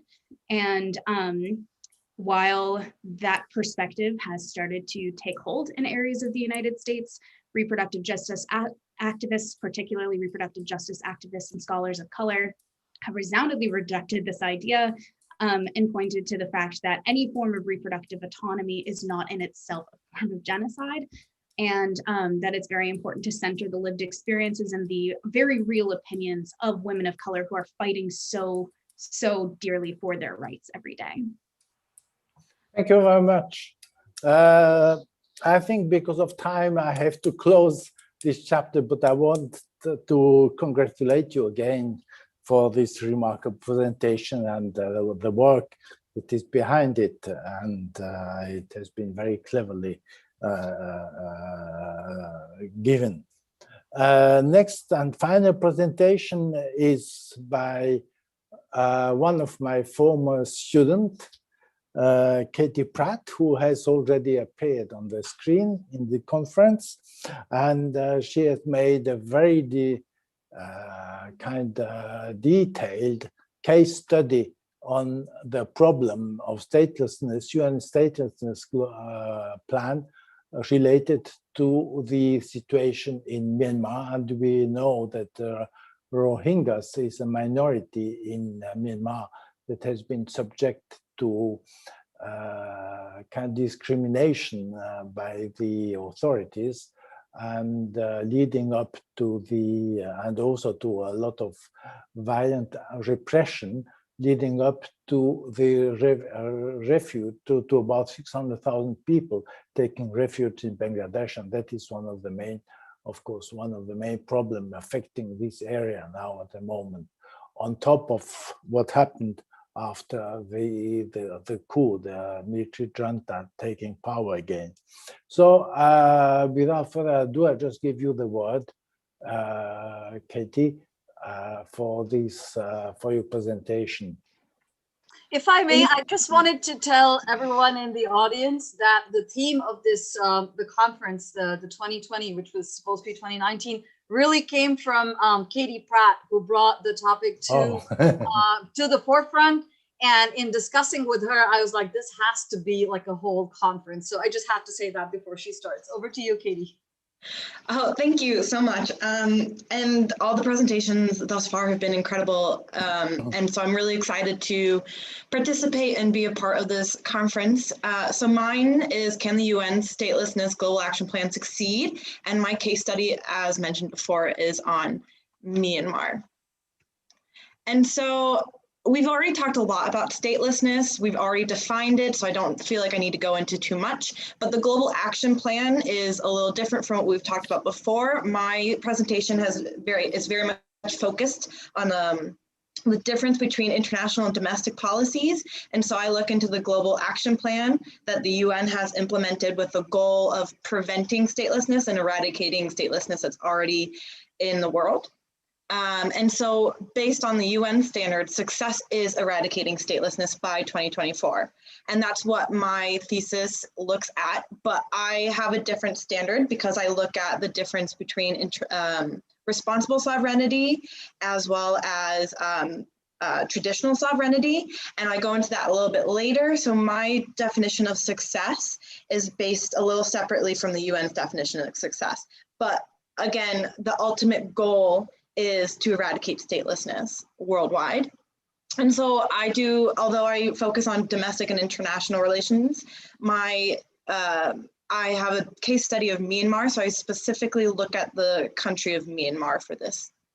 And so just to go into a little background, it's been really prevalent recently, which means that you might know a little bit more about Myanmar. So there's been institutionalized discrimination since the country's founding, modern founding after World War II. And so especially with the Rohingya, as mentioned before, there's been institutionalized discrimination with the 1982 citizenship law that doesn't recognize the Rohingya as nationals of Myanmar whatsoever. They view them as illegal Bengali immigrants. And so the Rohingya are not recognized as citizens. So that leaves them effectively stateless. And so since the founding of the modern country, there's been discrimination against the Rohingya among other stateless groups, but there's been a lot of military action that's come and gone. The most recent ones were in 2017, where there was a large military actions against the Rohingya that led to the fleeing. And so that's where the huge population of refugees in Bangladesh come from, was the 2017 discrimination. There's been a recent court case prior to the recent coup. And so it's up in the air a little bit more now than when I had created this and when this presentation was created. But it's all really important. Where this fits in IR, as all the presentations have been incredibly diverse, talking about gender discrimination and conflict of law and state succession, we can kind of already see where it comes into IR and in the world. And so there are millions of people worldwide who face statelessness, and so there's not a country that hasn't been touched.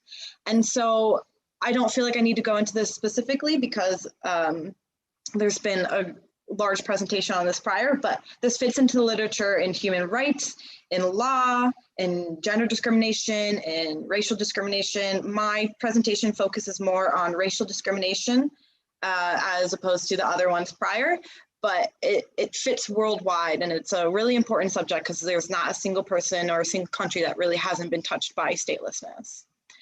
And so where mine is steeped is in traditional sovereignty versus responsible sovereignty. And so my theory is steeped in Philip Cunliffe's traditional sovereignty view, where state sovereignty is a right, as opposed to Amitai Etzioni's responsible sovereignty view, where state sovereignty is a privilege. And this is really important to look into, because if you view state as a right, it means that responsibility belongs to solely the state. Absolute power only belongs to the people within the state, and no other country, no other international organization can impede on that.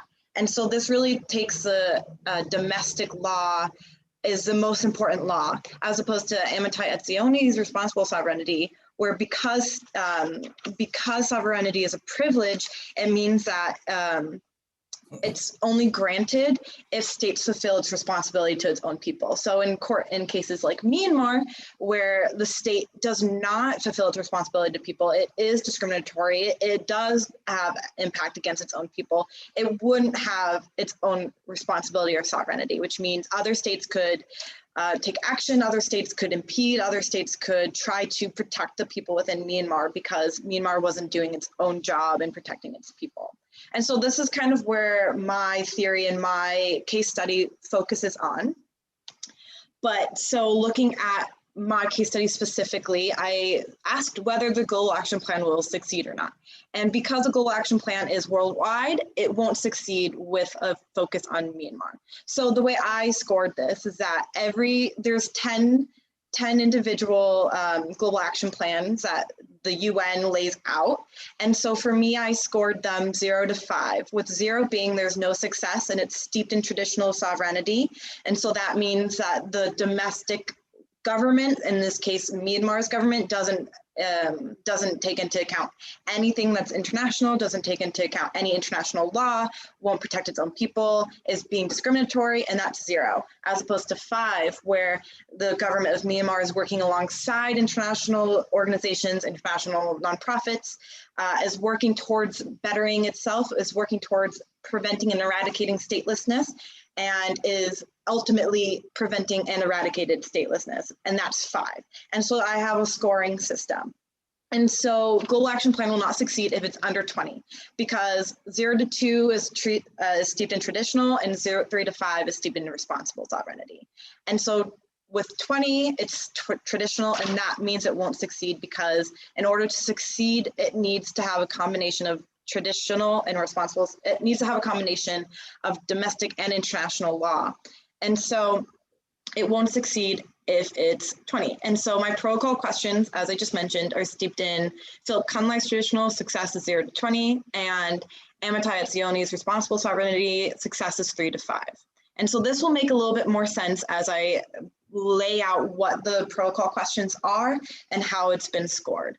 And so one action plan, the protocol question, is resolve existing major situations of statelessness. This is what the UN's Global Action Plan is.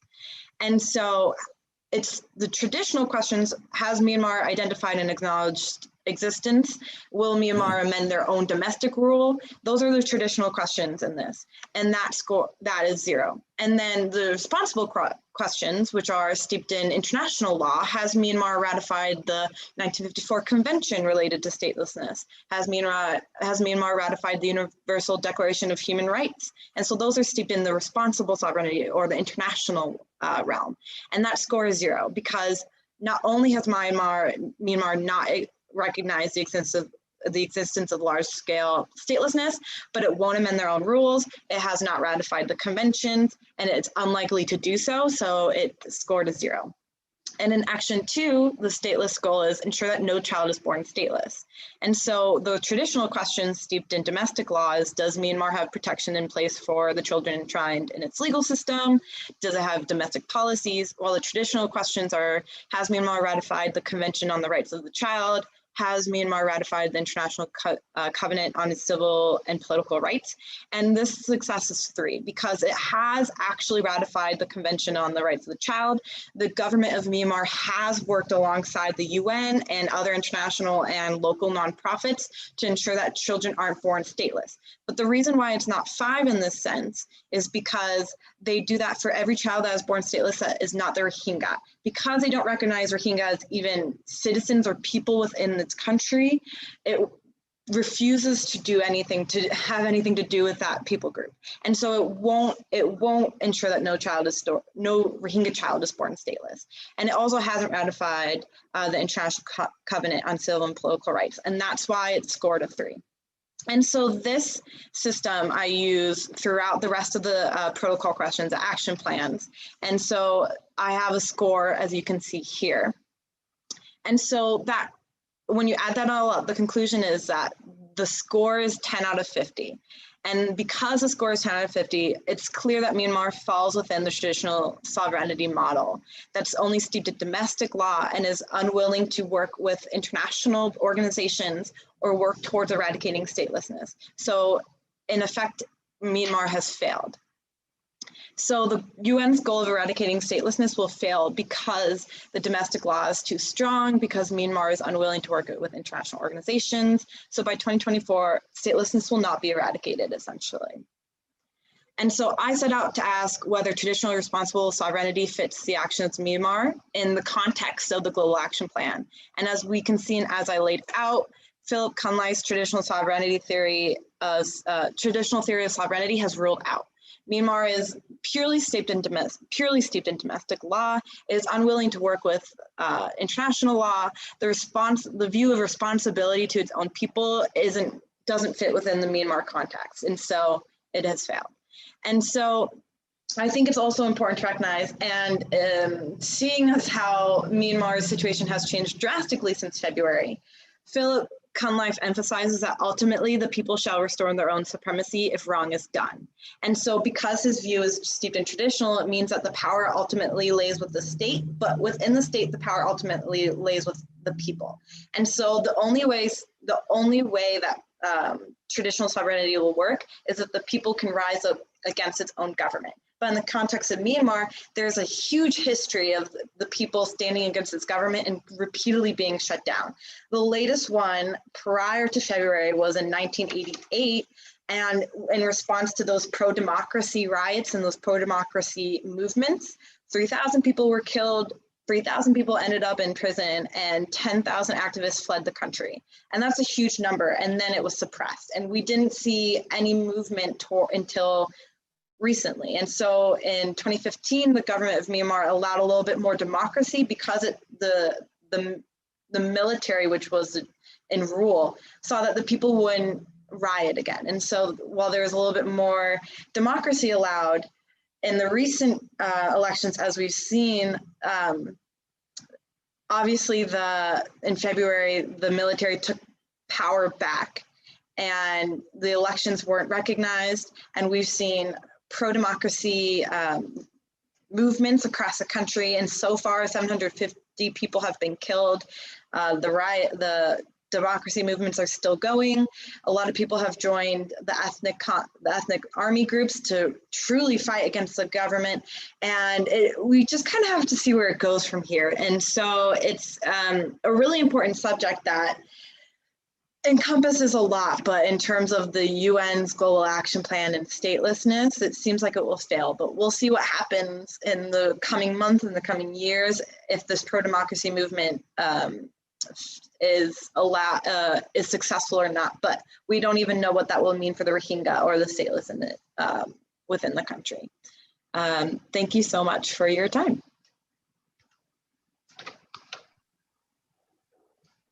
Interesting presentation. There is no doubt that the history of Myanmar is a fairly unhappy one, especially in the last few years.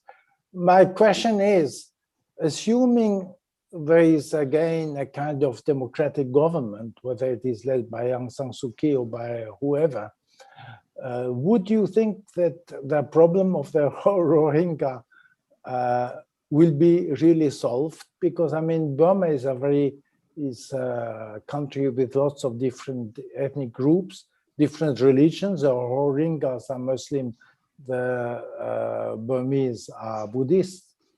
What do you think about it?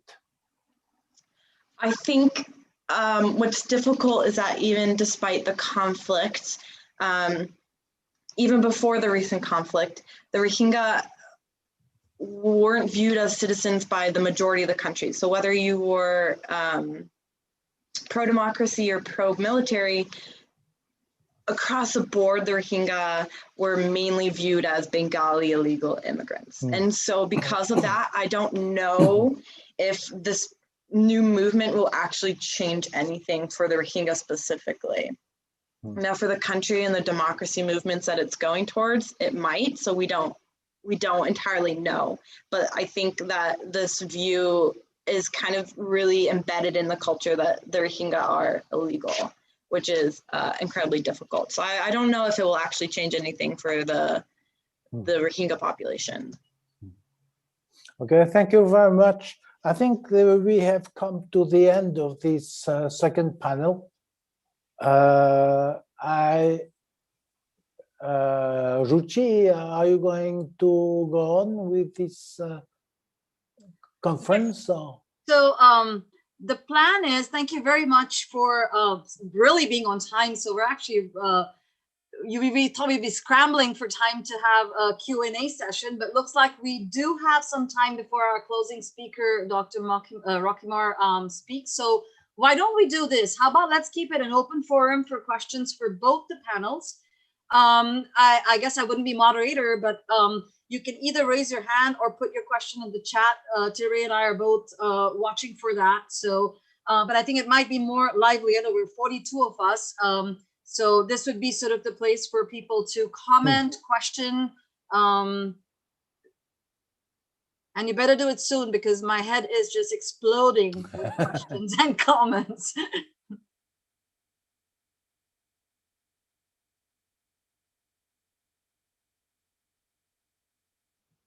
Okay, there has to be a bug in my messaging because I don't see anyone. You look like you're aching to ask a question over there.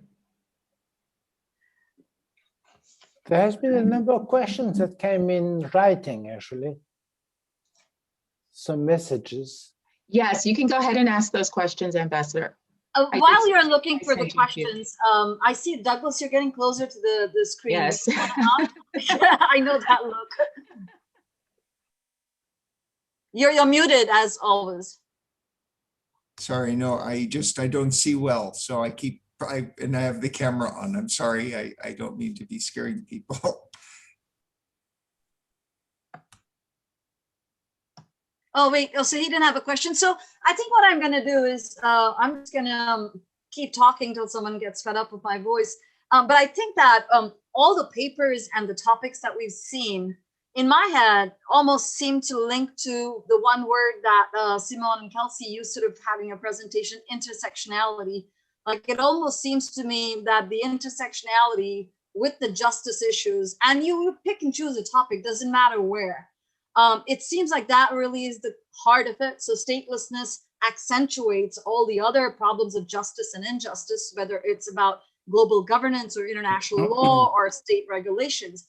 And I was just, wanting to open up the floor, and I would actually invite Marsha. I know you switched off your camera, but I did want to hear your thoughts since you were the opening speaker. I don't see her switching back on, but I just want to hear your thoughts on this. My frustration with where we're at now is that I started as an idealist, in academics, and I'm more and more becoming sort of like doomsday predictor because I'm not able to join the dots. So I'm looking for some fresh ideas from you all as to where we headed. I know each of these boxes are already separating us and all of our topics are already separating us. And I'm just wondering if there's a way forward, post-pandemic, post-COVID, post having figured out that, we're not here forever and these problems will only, come to haunt us down the road. So any thoughts on that could be, and I will first invite the panelists, if anybody wants to, add something on that. Fabio's presentation on climate change, that's still waiting to happen. Once the pandemic goes, there's more coming. So I'm just wondering if anyone has some thoughts on, is there a way to link these dots and how do you see the way forward? April? Yeah, thank you. Thank you, everybody who contributed. This was really fantastic. So yeah, the subject to me just seems so heavy, also so relevant. And it's very similar to your question, Dr. Nand. Do you have a list of fantastic policy recommendations, some really positive, we've never tried this kind of ideas? What's out there? Yeah, that'd be great to know. Thanks.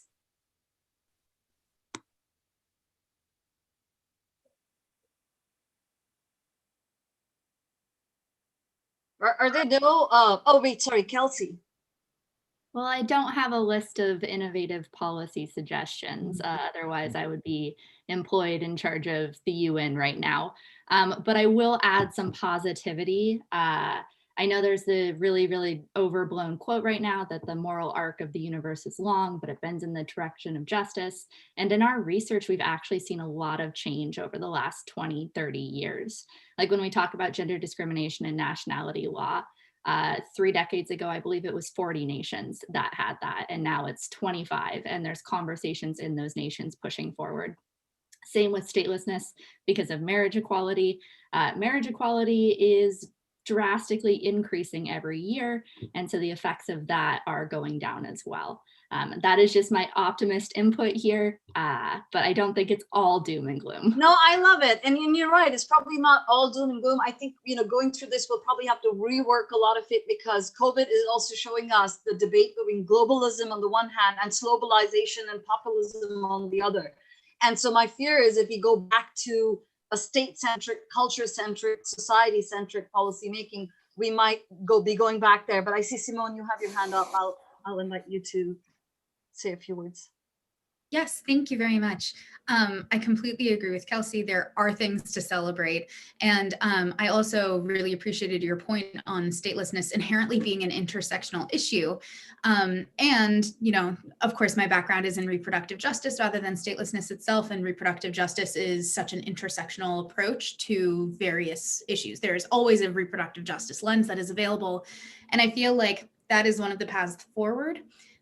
Is working together with other groups, with other interest areas, in order to bring attention to statelessness as an issue that affects so many different people of different identities, different populations. And by having this intersectional approach to statelessness, slowly we can start creating that list of recommendations and eventually have something that is close to comprehensive once we have a full, idea of the landscape of who is being affected and what we can do about it and what is causing it, to begin with, the way that we have tried to start with reproductive justice.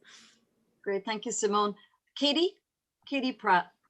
Yeah, I think on the statelessness side of the whole being positive, there's actually one country that successfully eradicated statelessness, and they had thousands of people, so it wasn't a small thing. It was Kyrgyzstan, and they did it in 2019. And I think it's really important to note that the way they did it is super fascinating, in that they had one individual who's super passionate about it, was a law, specialized in law, found a team, and literally went on horseback and went to every individual and made sure that they were they had nationality, and then gave them registration or helped them. And so, but he didn't do that alone. He did that with the government, and he did that with the UN providing funds as well. So it was a really incredible combination of nonprofit work, of individualism, of international and domestic law. And so it was a combination of all of it that ended up allowing Kyrgyzstan to eradicate statelessness. And that doesn't mean that there probably won't be statelessness and stateless individuals that might enter its border,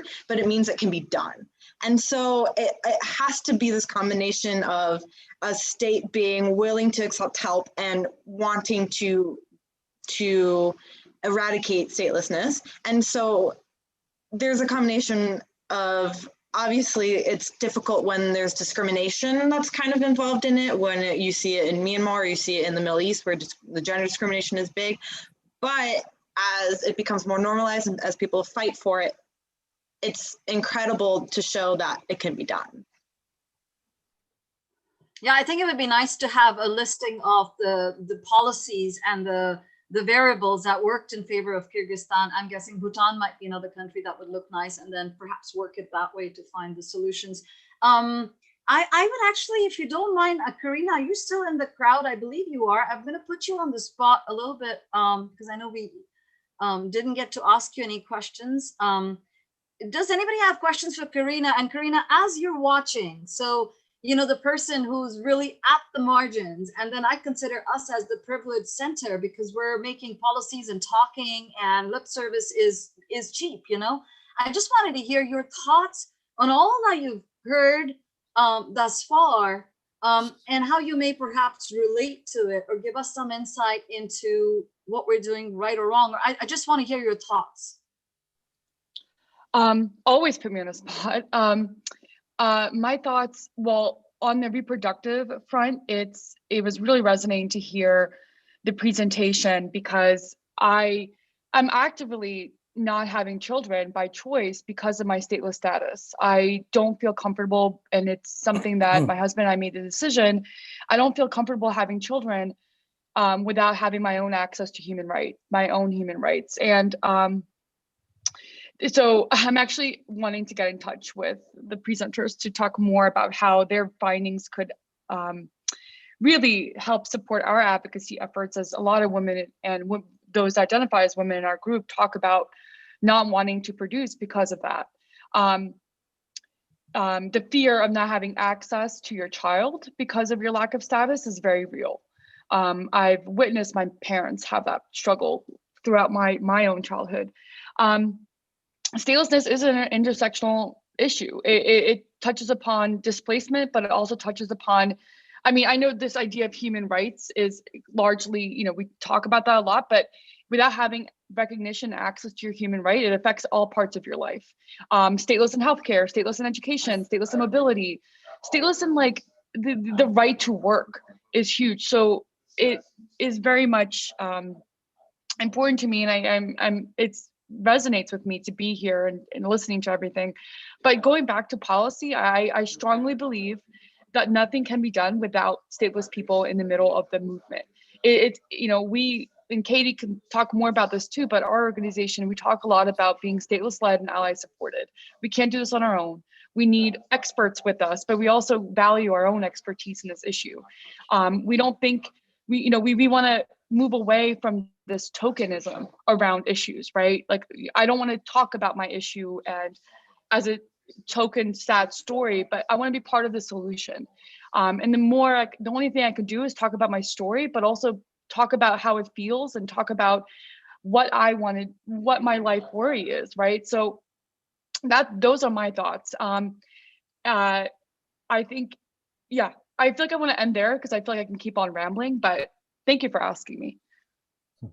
I appreciate your voice in the middle of all of this, and I think it goes along the lines of Gabrielle Child's paper, using narrative, and I think that's really important to actually bring in people who suffer the consequences the most into policy making. So it's a nice way to see the practitioners, the academics, and someone who works with stateless issues, because you are stateless.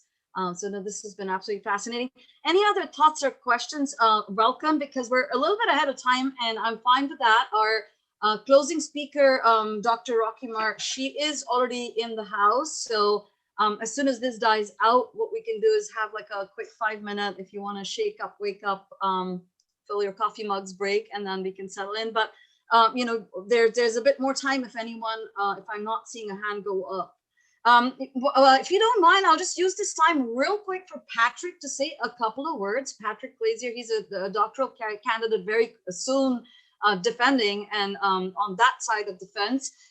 He's going to, in fact, be, he's already probably been in contact with all of you panelists for possibly publishing your papers in the American Graduate School IR journal. So I'll let you say a couple of words, and then we'll take a quick break before we get started with Maya Rockmore.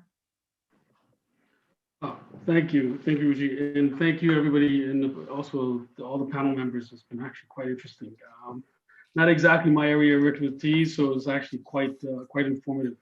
I just wanted to say a couple quick words. As you know, we are going to be publishing the papers for this conference in the journal. So we'll be creating a separate issue for it, and I will be following up with all of you on the panel, and also whoever else who might be interested, who might have at least a paper or at least something that they're thinking about or working on that actually fits the issue as well. So feel free to contact me directly. We don't have an exact date as of yet, so it's really kind of an ad hoc thing we're going to do right after the conference is over. So we'll contact everyone, put everything together, and then at that point we'll figure out a publishing date. But for the moment, just feel my contact is actually on the journal website. You can reach me directly if you need to. All right, great, thank you. So, and I think that all of the contacts, some of you have received the detailed program with email addresses. I saw email addresses being shared on the chat. So what we'll do is we'll compile it all, and Terry and I'll have that sent to you so that we can create our little community of perhaps collaboration down the road.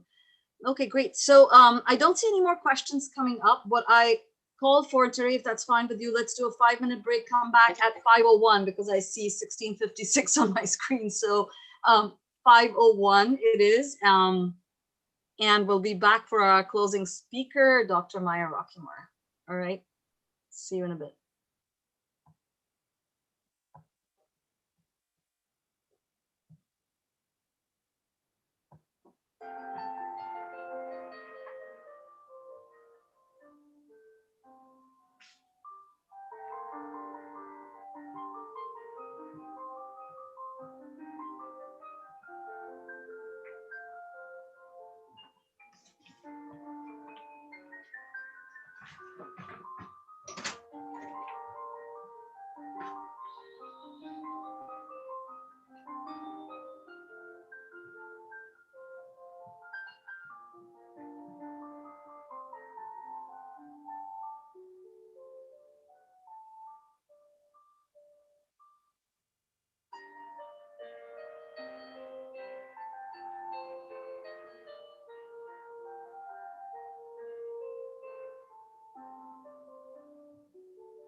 Okay, everyone, we're settling back in.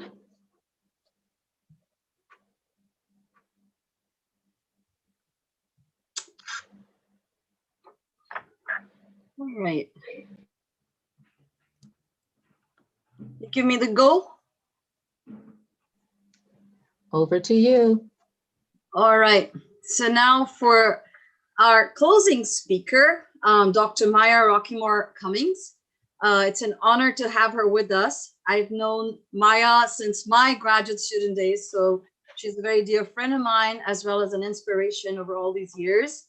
Her PhD dissertation was an African-American political response to HIV and AIDS.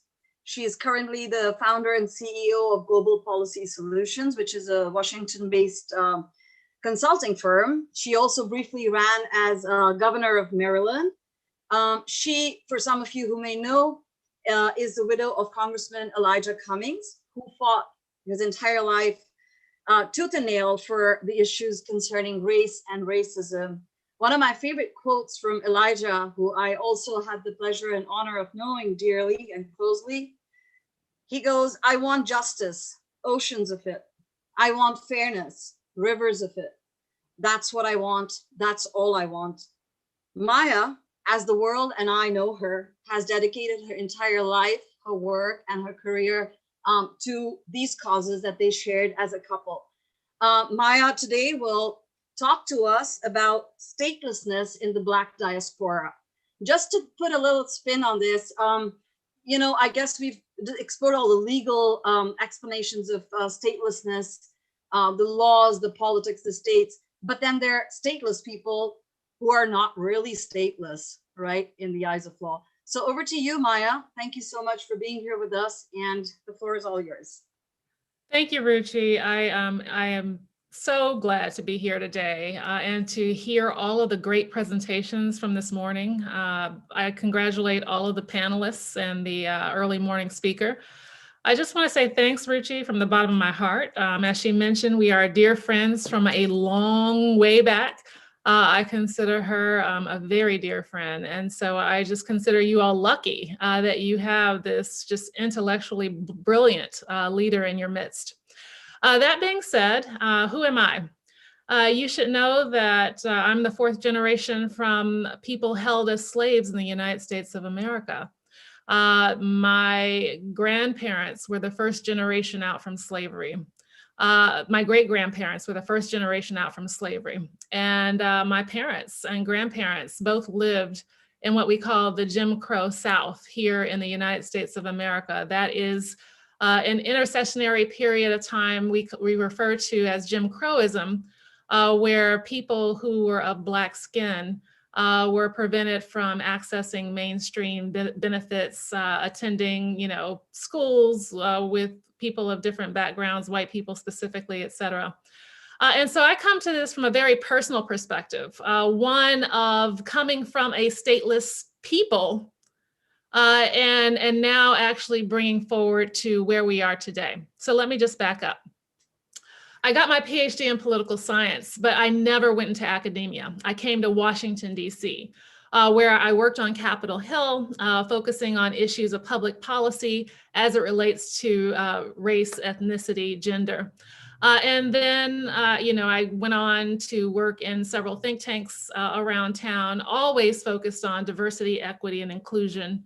And in one of those think tanks, I actually was responsible for leading an effort called African Globalism.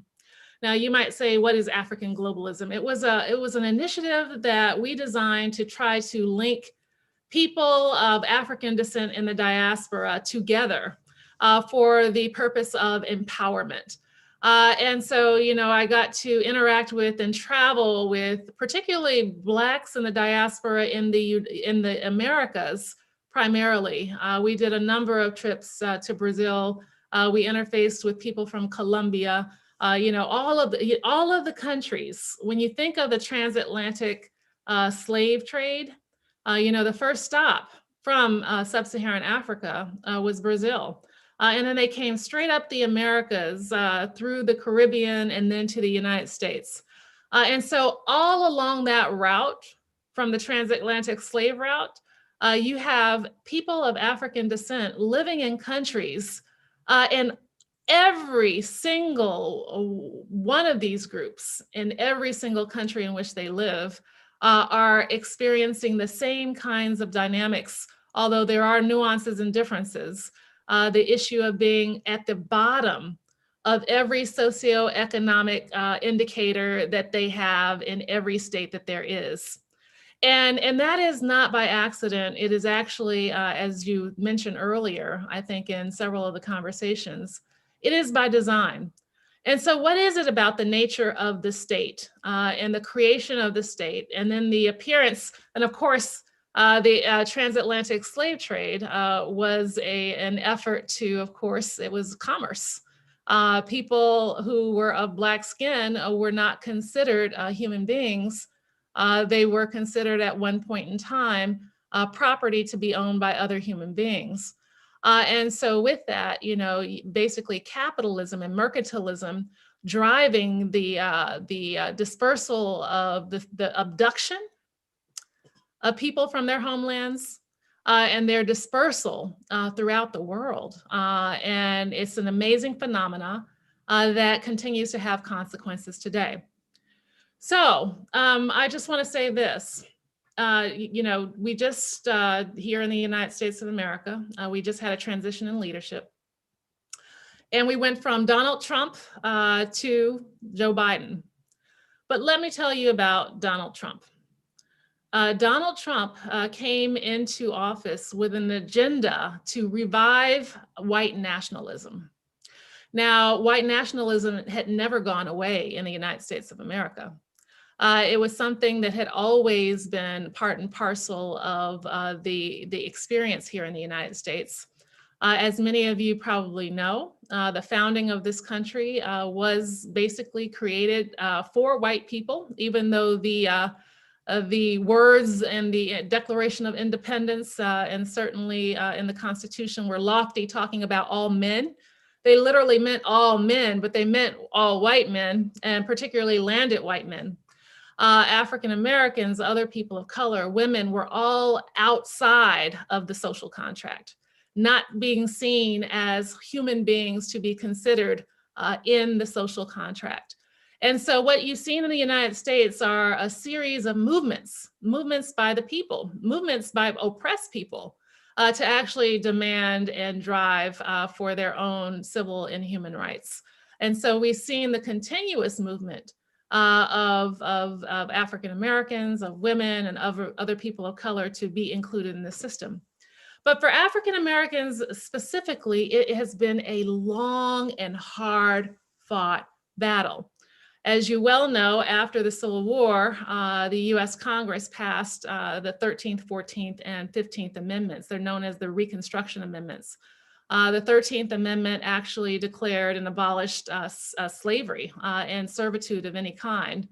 The 14th Amendment then came along and said that people who were formerly held in bondage, formerly held as slaves, could be considered citizens of the United States of America. And then the 15th Amendment came along and said that, you know, voting rights would not be denied to people based on previous, you know, servitude. So that these collectively, these Reconstruction Amendments were intended to bring people of color, African Americans, Black Americans specifically, outside of the shadows of being stateless, because they were, into statehood in terms of, you know, guaranteeing them certain rights. Well, that actually never came to pass, not in the way that it was intended, although it was on paper. The fact of the matter, there were a series of political, basically deals that basically negotiated away the rights of African Americans. So right after slavery, there was this period of Reconstruction where African Americans were able to access the right to vote. We had many African Americans in Congress. We had many in commerce doing various things across life. They were being educated, they were seeking to be integrated into society. But all of that was shut down, particularly after the Compromise of 1876. And then from basically 1890 through the early 1945, 1950s, you had a period of retrenchment. And that was the Jim Crow period. And so that was the period that my parents came up in. And so let me just share with you what they shared with me in terms of what their experiences were. They lived in a completely segregated society. They went K through 12. My parents, and I'm only 50. These are my parents. So people tend to think a bit about this as being so long ago. It's not so long ago. This is real-time history happening, and people are still living who have experienced this. Their entire K through 12 education, they went to separate and unequal schools. They basically had inherited books that were passed down, hand-me-downs from the white school district across town. And they had basically a one-room schoolhouse in a southern town in Texas, where they had to learn and, basically, with what they had. Now, interestingly enough, in Texas, cotton was king. And so they shut down the schools when it was time to pick the cotton in season, just for the Black kids, so that the Black kids could go out and pick cotton. So that, again, capitalism driving the treatment of these people and shutting down schools where children were denied an education to be subservient to the capitalist paradigm of the time. And then, of course, that was a part and parcel of their experience. I grew up with stories of my parents telling me what it was like to, have to sit in the separate portion of the movie theater. If they wanted to go to a movie theater, they had to sit in the balcony because that's where the Black kids were able to sit. And my mother, who always had, issues with her bladder, she said that whenever I had to go to the bathroom, I couldn't use the bathroom in the movie theater. I had to run down the stairs, across the street, and go to the basement of the courthouse in order to use the Blacks only bathroom or drink out of the Blacks only water fountain. My parents could not go into the front doors of stores, meaning that, if a store would allow African Americans in, they usually had a back door where they could come in and they couldn't try on clothes, but they could purchase what they wanted. They couldn't go into restaurants, and certainly they couldn't go into, at the time it were these counters where you could get meals and, also shop. They couldn't go into those. And that was the experience, not just of my parents, but of my husband as well, because my husband was 20 years older than me. And so he was born into a Jim Crow Maryland, which is considered the South. It's south of the Mason-Dixon line. And everything my parents went through, my late husband actually also went through. So fast forward, fighting for civil rights, seeking inclusion, seeking to make what was on paper real. That was the civil rights movement. And so the Voting Rights Act of 1965 was a seminal issue and a seminal act that really kind of brought more meat around the bones of citizenship for African Americans in this country. It outlawed all of the forms of discrimination at the polls that had been used to keep African Americans away from the vote, the franchise. And with that, I was born in 1971. I am the first generation of the post-civil rights era. And so with that, but my experience was very different. My father actually ended up going into the US military, and we lived all around the country and even abroad. And it was a completely diverse context. We went to school with white kids, with kids from Latino backgrounds, Asian American backgrounds, you name it. We went to, it was a diverse context completely. It was the closest thing that I've known to a racial democracy, literally, Martin Luther King's I Have a Dream. Not saying that it was perfect, because we know that racism is rife even in the US military, but it was for us kids a taste of what it could be like to live in a truly multicultural democracy. So, so we continue, of course, to fight for these rights here in the United States. There was a period, I think, where African Americans made substantial gains, along with other people of color in this country. Women have made substantial gains with their revolution as well. But we are again facing a period of retrenchment. And that period of retrenchment has been raised by the Donald Trump administration. And the fear of white Americans, some white Americans, not all, some white Americans who are fearful of what a future that is truly multicultural will actually look like for them, whether the benefits of super citizenship will leave them, because they've basically had an entire country that has been rigged to subsidize their lives and to help advance their status. There has been a book written recently by Isabel Wilkerson called Caste, and she doesn't just call this system in the United States of America racism. She calls it a caste system based on race and ethnicity, where whites are designated at the very top, and then you have various groups who are in the middle, and then Blacks at the very bottom. And so in her argumentation, and it has a lot of merit, that we consistently see African Americans not just disenfranchised, but also excluded and marginalized on every single indicator you can think of, from education to healthcare to economic security and jobs. You name it, you see the same hierarchy of outcomes, with African Americans and sometimes Native Americans being at the very, very bottom of every socioeconomic indicator you can think of. And so, we now have a growing group of newly stateless people here in the United States of America. And many of them are climate refugees coming in from Latin American countries whose governments have collapsed perhaps, or whose agrarian systems have collapsed because of climate change and persecution related to gang violence and other things. And so we're seeing, Latin American citizens from various countries showing up at the US southern border.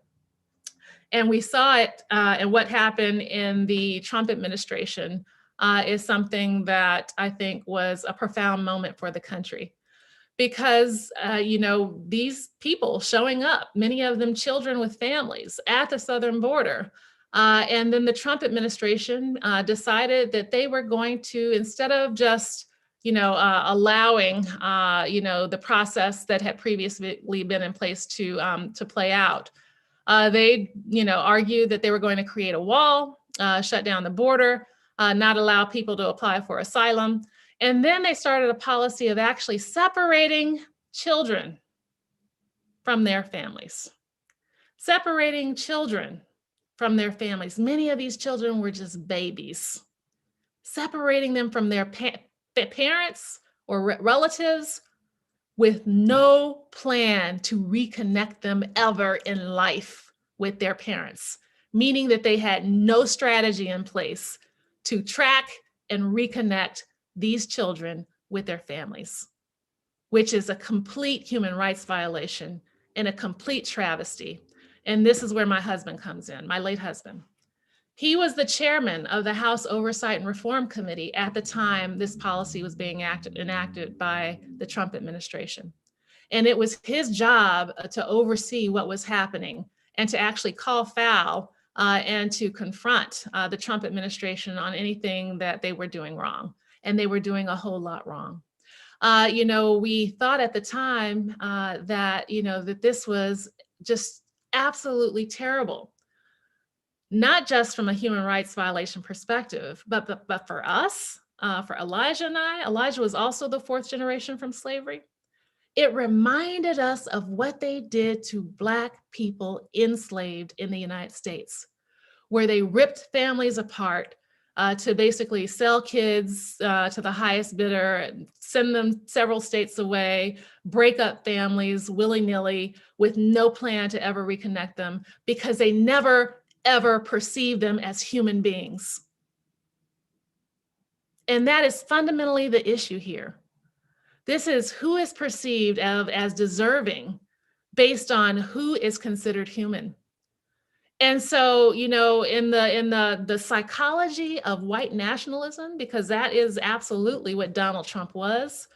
He hired white nationalists in his administration that many of them were responsible for carrying out immigration policy, that they did not see these people at the southern border as human beings. And so it was nothing to them to separate the kids from their families. It was nothing because they didn't consider, but they would never think the same thing for themselves.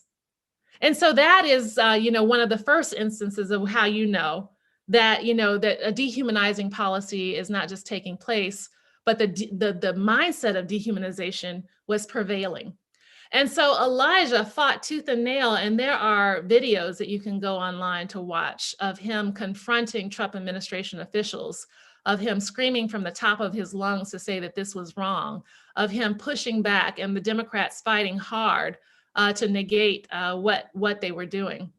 Now, let me tell you something else, just as an aside. Around the same time, 2018 or so, we got a dog because I wanted to have a companion, and so we traveled. I found a breeder. We traveled along the roads to go pick up this dog. When we got to the breeder, they gave us a packet. We saw pictures of the breeders, of my dog's parents. We saw, it came with, the dog came with, medical records. We knew when he had shots. We knew what he might be vulnerable to in terms of diseases. We brought him home and, we felt like, okay, look, we've got a dog in the United States of America. We were treating dogs better than we were treating those kids at the US southern border. And that was simply shameful. And so we continue to have, and I think, the people earlier, the woman who presented on COVID, that was an excellent presentation. But we have people living within the United States of America who are stateless. They are not protected. And this is there are two aspects of statelessness I want to talk about here. Those who are absolutely without protection because they're not written into the laws, they do not have citizenship, and many of those currently are Latino Americans from various countries in Latin America. And they don't have access to healthcare. They don't have access to, the things that would actually protect them, none of the benefits of citizenship. But the other form of statelessness is the quasi-statelessness that I believe African Americans, Native Americans, and other people of color currently experience in this country. And that is that even though we have the benefits of citizenship on paper, our rights continue to be contested and threatened at every turn. And we continue to see that now here in current politics. Even though African Americans and other people of color and white people of goodwill came together in the 2020 election and decided to vote Donald Trump out, they basically voted the Republicans out of power in the US Senate. And the Republicans are the party of Donald Trump and the party of white nationalism. What we've now seen is a backlash led by that same Republican Party that's trying to, again, do the same things that happened in 1890 in the early 1900s, to retrench, to take back the gains of voting rights through a series of policies, this time at the state level, to make it harder for people of color to vote, make it harder for African Americans and others to actually exercise their full voting privileges. And this has consequences. They also game the system in terms of the US Census, because the US Census determines apportionment, which determines, the political powers of the states and the political powers of the parties. And we knew, because Elijah led another investigation, that the Republicans were intent on subverting the census, led by Donald Trump, subverting the US Census, because they knew that if they could diminish the power of Black and Brown communities, if they could diminish the power of the Democratic Party and enhance and amplify the power of white conservatives, that they could fallaciously and falsely hold on to power because their positions are not popular. They don't have issues that are, salient with the majority of the public. So they have figured it out that the only way that they can maintain power is by gaming the system. And so currently what we're going through, we've got more than 300 laws or policies being considered in state houses around the country, all introduced by Republicans to make it harder to vote. They don't want to see what happened in 2020 happen again, meaning that, people of color coming out in large numbers to vote and to vote against them. And so, what we have now is also, a form of retrenchment, because it's always happened in terms of that lack of humanity, the dehumanization happening on every street corner and on every roadside across America. Now, the world saw George Floyd, but George Floyd is just one of many, primarily African-American, primarily male people around this country who have been summarily murdered on street corners and roadsides by police, by basically officers of the state. And so George Floyd was an anomaly, though, because people saw it happening in real time. They saw Derek Chauvin, that police officer, kneeling on the neck of George Floyd, and they saw that it was clearly murder. But just where George Floyd came from, there were many more. But I think the critical thing that happened last year was that when George Floyd happened, the world saw it, but the world saw it and internalized it because we were on pause due to COVID. And so we saw demonstrations all around the country and even around the world that were inspired by that act that happened in Minneapolis. And so, even though the trial of the Derek Chauvin, the police officer that killed George Floyd, basically resulted in his prosecution and conviction, that doesn't happen. That was an anomaly. That doesn't happen in any of these other cases. Usually what happens is that the system of justice, quote unquote, is, it's a double standard. It's not fair. It's usually, justice as we traditionally conceive it is reserved for white Americans. African Americans usually get the shaft. And so in many states around the country, when something like the George Floyd scenario happens, what happens is that police departments join together with district attorneys' offices, who join together with medical examiner offices, who join together with police unions, to basically form a protection racket where they claim that they're doing an investigation, they claim that they're having a fair trial, but what they're doing is actually closing ranks around protecting the system as is and protecting usually the white police officers who committed the crime. And so, African Americans usually do not receive justice in cases like this. George Floyd was an anomaly. And so, now we're seeing people push for justice, and we'll see whether that push will continue the march towards having a fair system of justice in this country. So where do we go from here? We are currently at a critical moment. I call it our zero moment. This is the point at which we can either sink as a nation or we can swim and find a way forward towards that multicultural society that I discussed earlier. And I believe that it is possible. I am heartened by the fact that a majority of the American voters decided to basically oust Donald Trump. But it frightens me how close that election was, that you had 74 million Americans backing a failed presidency, a failed person who was completely unfit for the job. And who basically, was, out about his intentions for reining in, the power, for trying to reinforce the power of white Americans, and who completely failed at the coronavirus. As we know, Donald Trump was tended to be, I think, autocratic in terms of his leadership style. And so, he was not interested in the science. He was not interested in pursuing an equity agenda. And so fortunately, he was, basically ousted. But now we have Joe Biden, and this is the chance that America has to actually leverage the power of truly diverse democracy and hopefully move our nation forward. The fight for our rights continues. It's ongoing. The fight for citizenship status here in America for those primarily Latin American people who are here in the United States and are living in the shadows and often mistreated and are marginalized continues. I think it's important to say that one of the first policies that Joe Biden actually introduced was to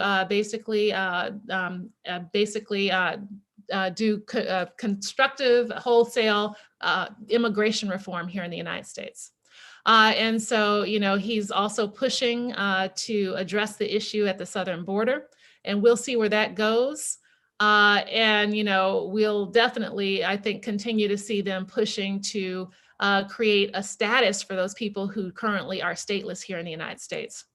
As far as the rest of us are concerned, we have to basically continue to fight for our rights, fight for our humanity, demand equal treatment and equal justice under the law. And that means that as African Americans and others, that we can't see ourselves as singular. I don't know if you saw, but Asian Americans have recently been threatened here in the United States as a result, I think, of the language that was used by Donald Trump.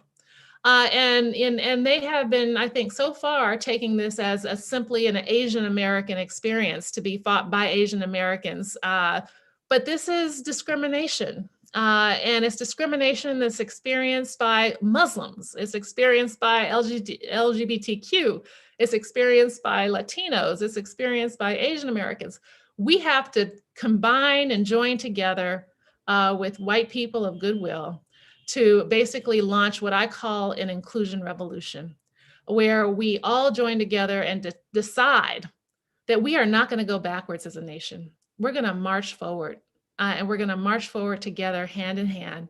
We're going to defeat all kinds of regressionist policies and regressionist politicians to march towards a future where all of our children, no matter what color they are, no matter what their sexuality might be, no matter what their religion might be, are included, are respected based on the value of our common humanity. And that is the future that I think is still ahead of us. It can be achieved, but it has to be fought for. Thank you.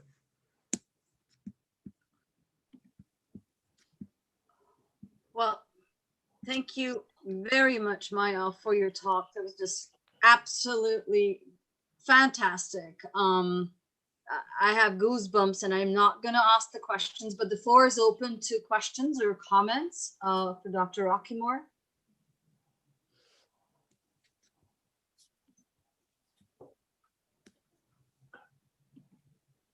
I have a question. Yeah, Ambassador Dreyer. Just something that really is a mystery for me. I mean, what we just have heard about Trump, of course, is something I completely share. But what I can't understand is why the strength of Republican support for Trump is still going on. I mean, there doesn't seem to be any kind of weakening of the Republican Party in its support to Trump.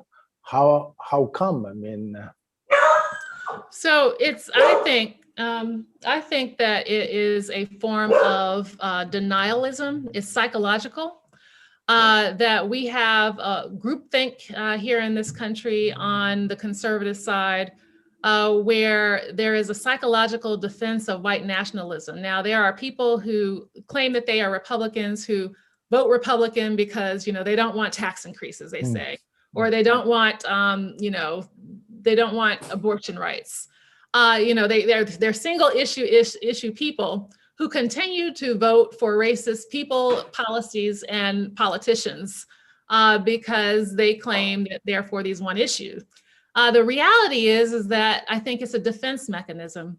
They are not willing to confront the fact that their worldview is shaped by this whole notion of what Trump called "Make America Great Again," which was basically a heuristic for, basically white power. And so those who don't want to deal with it, they say that, they're for all this other stuff, but the reality is deep down on the foundation of it, they're absolutely for a system that continues to marginalize people of color in this country. And so, you know, that is denialism on like a grand level. And it's unfortunate because what we saw here on January 6th, in terms of Trump supporters storming the US Capitol, the heart of our democracy, you know, to basically stop the election, the legitimate election of Joe Biden and Kamala Harris was a travesty. And you know, what you have now are people in the Republican Party who are unwilling to even admit that. You know, and so, you know, it's a twisted form of logic. We've seen it before here in this country. We've seen it especially after the Civil War, where those white Americans who actually fought on the side of the Confederacy went into a long form of denialism. They called it, you know, the lost cause. And, you know, they basically pressed forward with this romantic vision of that they weren't necessarily, you know, fighting against or for the perpetuation of slavery. You know, they were just fighting for their way of life. That is denialism on a grand scale. And we're seeing it here happening today in the United States of America. And it's dangerous. And frankly, we need to find a way past this form of, I think, the psychology of white nationalism. Mm-hmm. All right, there's another question waiting for you, Brianna. Yes, hello. My name is Brianna. I spoke earlier in the first panel. Hello. Can you hear me? I heard your presentation. Okay, awesome. It's so nice to see you and to have you here with us. So I wanted to ask you a question regarding the digital divide within the African American community, specifically within the United States, and how COVID has essentially kind of shown the cracks within that, and how you see it possibly working out in the future as a force for good if done correctly, especially within the school system is what I was interested in inquiring. Yeah, so I live in Baltimore. And as soon as COVID hit and all the kids had to stay home, it quickly became clear that a huge number of African-American kids did not have computers at home. Right. They had no internet access at home. Right. And many of them households did not have smartphones. So there was no way to communicate with these students. And so what you had was a clearly unequal system basically unfolding, where white kids, primarily in the suburbs or in the wealthy part of town, could continue their education online.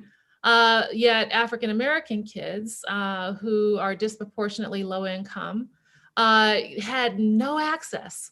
So it was fascinating to see what happened. The school system they were dropping off homework packages at supermarkets and asking parents to stop by to come pick up pen and paper, hard copies of lesson plans to go home to teach their kids. Wow. Wow. And this was ridiculous. We're in the 21st century. There's another example I have of that that I saw several years ago before COVID.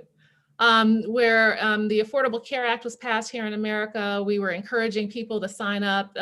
People were being told to go online and sign up. And then it became clear that African Americans weren't signing up at the level that white Americans were. And so politicians like my late husband went around hosting basically sign-up fairs. And so I was at a high school where there was basically a high school full of African Americans who were being helped for their sign up in the school gym. And so I'm standing there and the woman says, there are empty computers up here towards the front. You don't have to stand in this long line. You can just come to this computer and sign yourself in and do it yourself. Nobody moved because the level of computer literacy, the level of comfort with using a computer was so low that they all wanted to be helped out by a human being and at the risk of waiting in a line that will likely take them 2 hours or longer. And so what we have here is a combination of lack of access to the hardware, the software, the technology, and literacy levels that are lower than they need to be in a digitized society. And when you take all of that in connection to what you argued earlier in your presentation, as we're just 2 weeks ago, there was a digital currency company that is now being traded on Wall Street. We're now seeing, the feds, the Treasury, US Treasury Department, looking at blockchain technology and digital currency and how this might be the future of what we adopt here in the United States. While China has already adopted it, during COVID, they actually tested digital currency as blockchain-based as a strategy for what they might roll out in the near future. So the world that you're describing is here, and the foundations of it are being created. And some people are already super positioned to move into that world without question and without any kinds of challenges in terms of their experience, while others wholesale are not poised and will be left behind. And your whole coining of the term digital statelessness, I think, is something that could be very real in the future. Thank you so much. Yeah, it's very interesting for me because I was raised in South Carolina, but I was born in Columbia, Maryland, and now I'm in Paris. So it's very interesting for me to see how it's all playing out in the North, in the South, and now internationally from various perspectives. So thank you so much. Thank you. All right, Michael, would you like to take the floor? Sure. I just had two quick questions. The one question is, there's Ta-Nehisi Coates who writes for just about everyone. He doesn't believe that racism will ever go away in the country. And he also states that the eternal hope of looking for the future, hoping for the future, is not somewhat pointless, but counterproductive. How do you view that perspective in relationship to COVID and statelessness and LGBTQ rights and the impact of health and the economic health of the country?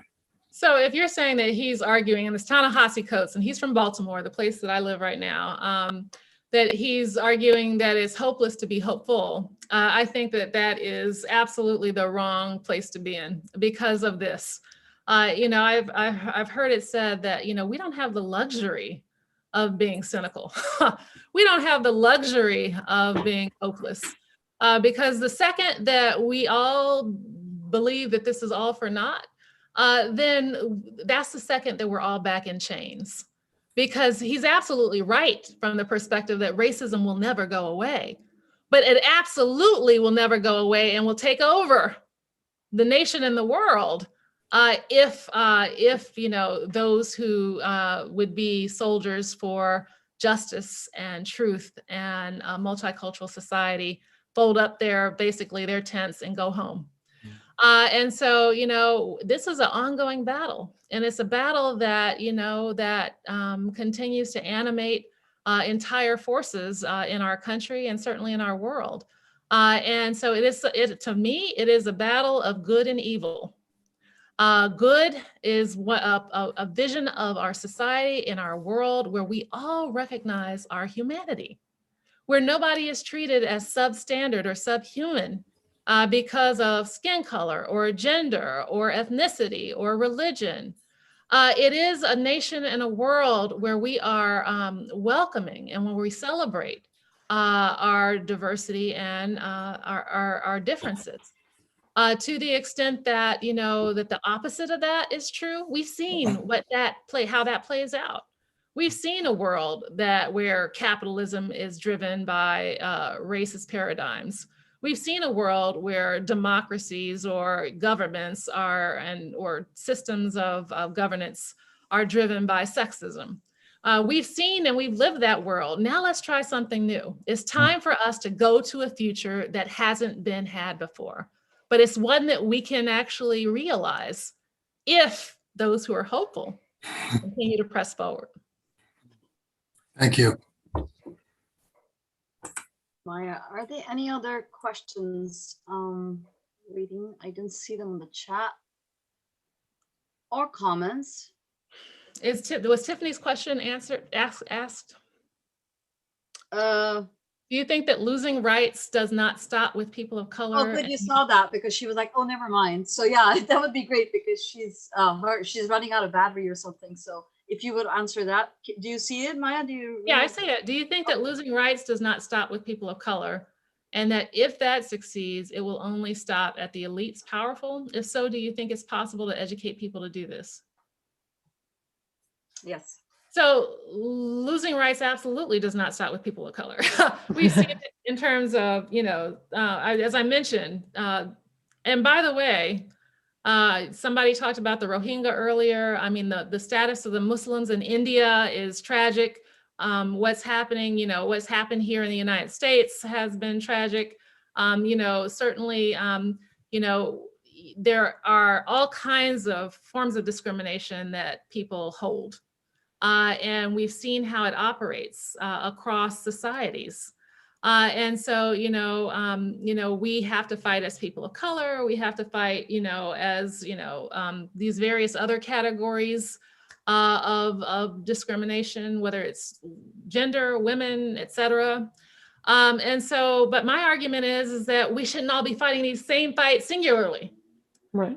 We should recognize that how discrimination works is similar all across the world, but it's also similar in terms of the categories. So if you're talking about sex, if you're talking about race, if you're talking about religion, if you're talking about sexuality, it's similar. That means that there is power in coalition building. There is power in, you know, in recognizing the patterns and fighting as blocks.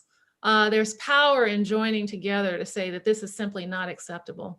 And to the extent that people who are being discriminated against hold discriminatory views, that reduces your power.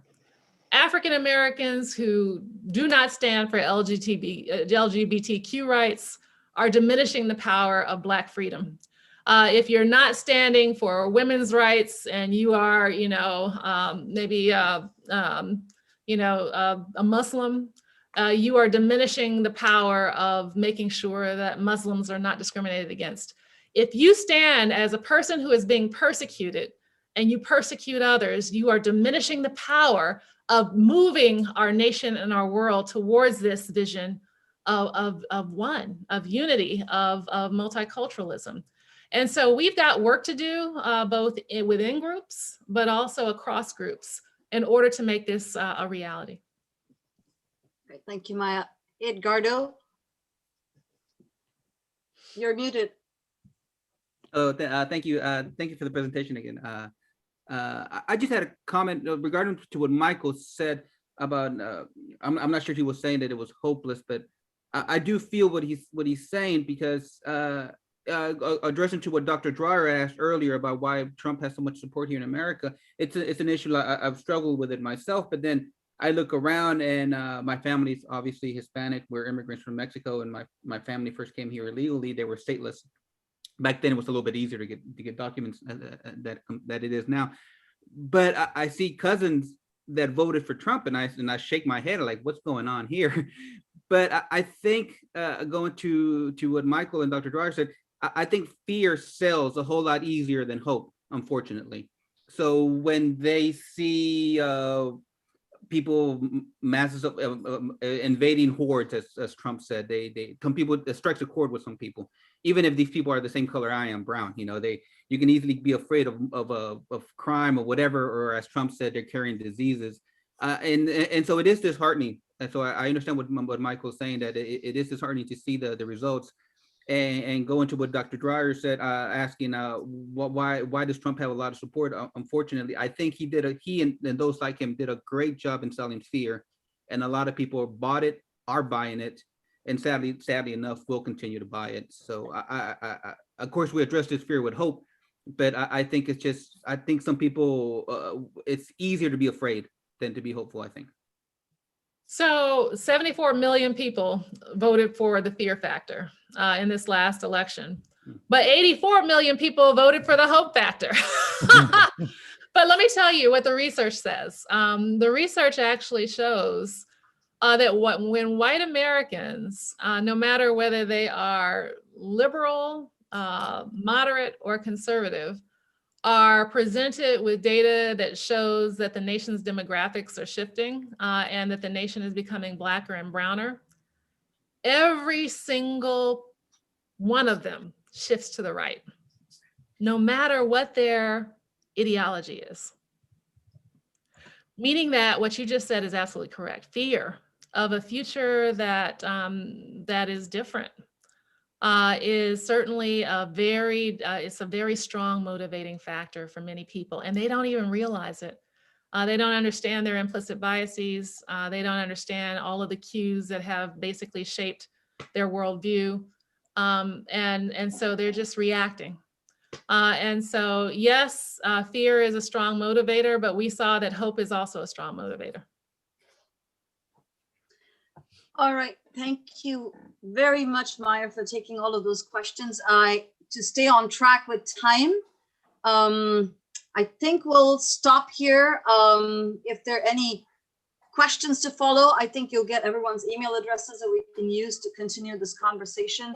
I can't thank you enough, Maya, for having come here and honored us with your presence, with your talk. And it's just amazing. Like, I just stare at you like this is the Maya Rockimore from grad school. So just to know that networking is a part of life, and, you know, friends you make right here on screen or in real life, that those take you a long way. And it's not just about, you know, sharing classes and spaces and papers, but it's literally about being with like-minded people and never feeling like you don't belong. So just to give it a more positive spin, I think we all belong to the community of like-minded free thinkers like you and I.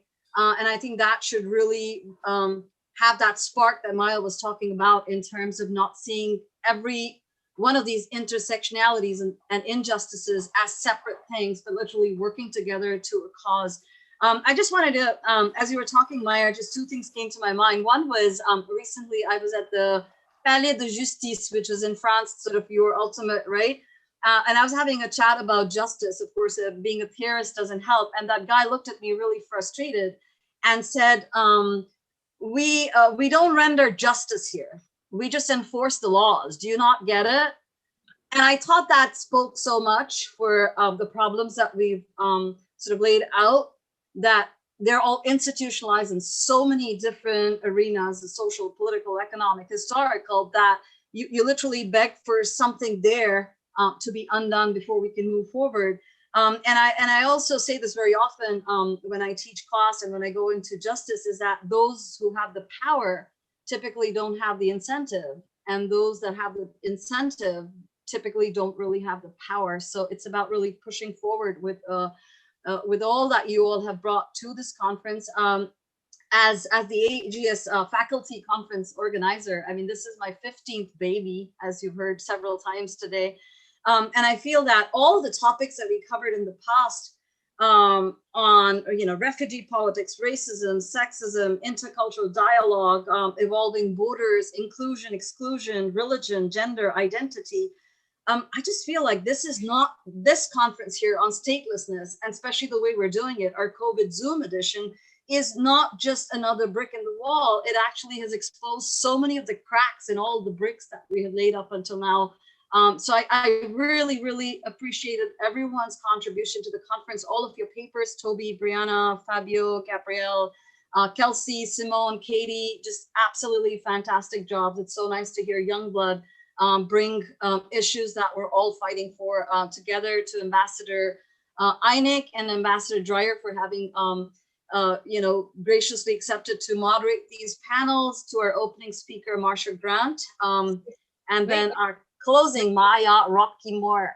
Wait. Karina just brought up I'm sorry, we're gonna have to take 1 minute, because she just said that there is a legal definition of statelessness, and it does not include people fighting for their Oh, she did ask that, because she went back and forth with, I want to ask, but this might get bad. And she's like, well, maybe I won't. And I said, your call. And she had actually, but go for it, Maya. Well, my question is, I mean, do you have statehood? Do you have citizenship if you are not protected within that state? If the state actively works to actually undermine not just your lived existence, but your humanity? I know that you're saying you have a formal definition of statelessness, but I want you to really, really kind of deconstruct what it means to actually live in a society, have statehood on paper, but be murdered in cold blood with no recourse, to be vulnerable, to be killed because you don't have access to health care, to be vulnerable to poor education and a lifetime of struggle because you never had a quality school. That is what's happening here in the United States. That's what's happening in other places around the world where people on paper have statehood. They have citizenship, but they're not protected by the state. In fact, they're hunted by the state. And with that, I say goodbye to everybody. Right, thank you very much. I'm sorry, that's not stateless. That it's just not a person. So yeah, I mean, I think it's important to, a stateless person is someone that does not have nationality in any country in the world. What you're mentioning is important. You're probably right with the definitions and the legalities of it. I think the point that's being raised here is kind of extending the official legal definitions of statelessness to make the case that, in fact, you can have citizenship of a country, but you might not have any rights. So it's not about putting a hierarchy on injustices, because I think we'll be doing a disservice to the very cause of justice. And I think what's important is to draw those links, to find the commonalities, to find the systemic problems with the system that renders people in pockets that are similar to statelessness. Dr. Rockemore is making the case, or talked about the African-American diaspora and statelessness. I, for the longest time, have been talking about women as stateless citizens. And I think we had two excellent presenters about reproductive rights and women. So you might have the legal, the papers, the cards, whatever else it takes, the stamp on your, on your status. But it's about extending those problems of justice because they're all so linked. So what I think is it's probably a disservice to the cause to put hierarchies on injustices, but rather hold hands and see commonalities to be able to actually make the force more stronger and, capable of change. Maya, looks like you want to say something. Yeah, and that's the last thing I want to say is that the end result is the same in many respects. When COVID hit, it was those who lacked access, including officially, legally stateless people, those who really don't have a connection to a state, and African Americans, Latinos, Native Americans, all died at high and grossly disproportionate rates from COVID because they never had the access, they never had the protection of the state, even though they live within the state and have on paper the quote unquote right to citizenship. And so the effect of it is that you have, the denial of the benefits of statehood to people who, is just as dangerous, and is something that to me is an extension of statelessness. Yeah, thank you very much for that, Maya. And spot on, you actually saw the chat while I had kind of like made my screen full because 6 o'clock, we've been very well on time. So I would like to thank everybody who's participated in the conference and contributed to this discussion and dialogue. And before I log off or we say bye-bye, I do want to give a big round of applause to our student conference organizer, Terry, who brought this all together and has, through COVID or not, job or not, PhD seminars or not, pulled this all together. So a big bravo to her. And then thank you so much, all of you, for coming here. Hopefully in 2022, we'll be on our fantastic Reed Hall campus, seeing us all rub shoulders and catch wine and cheese and all those good things. So thank you, Maya. And the conference is officially closed. I'm not logging off just yet. So whoever needs to disconnect me. Yeah, bravo, all of you guys. It's very nice to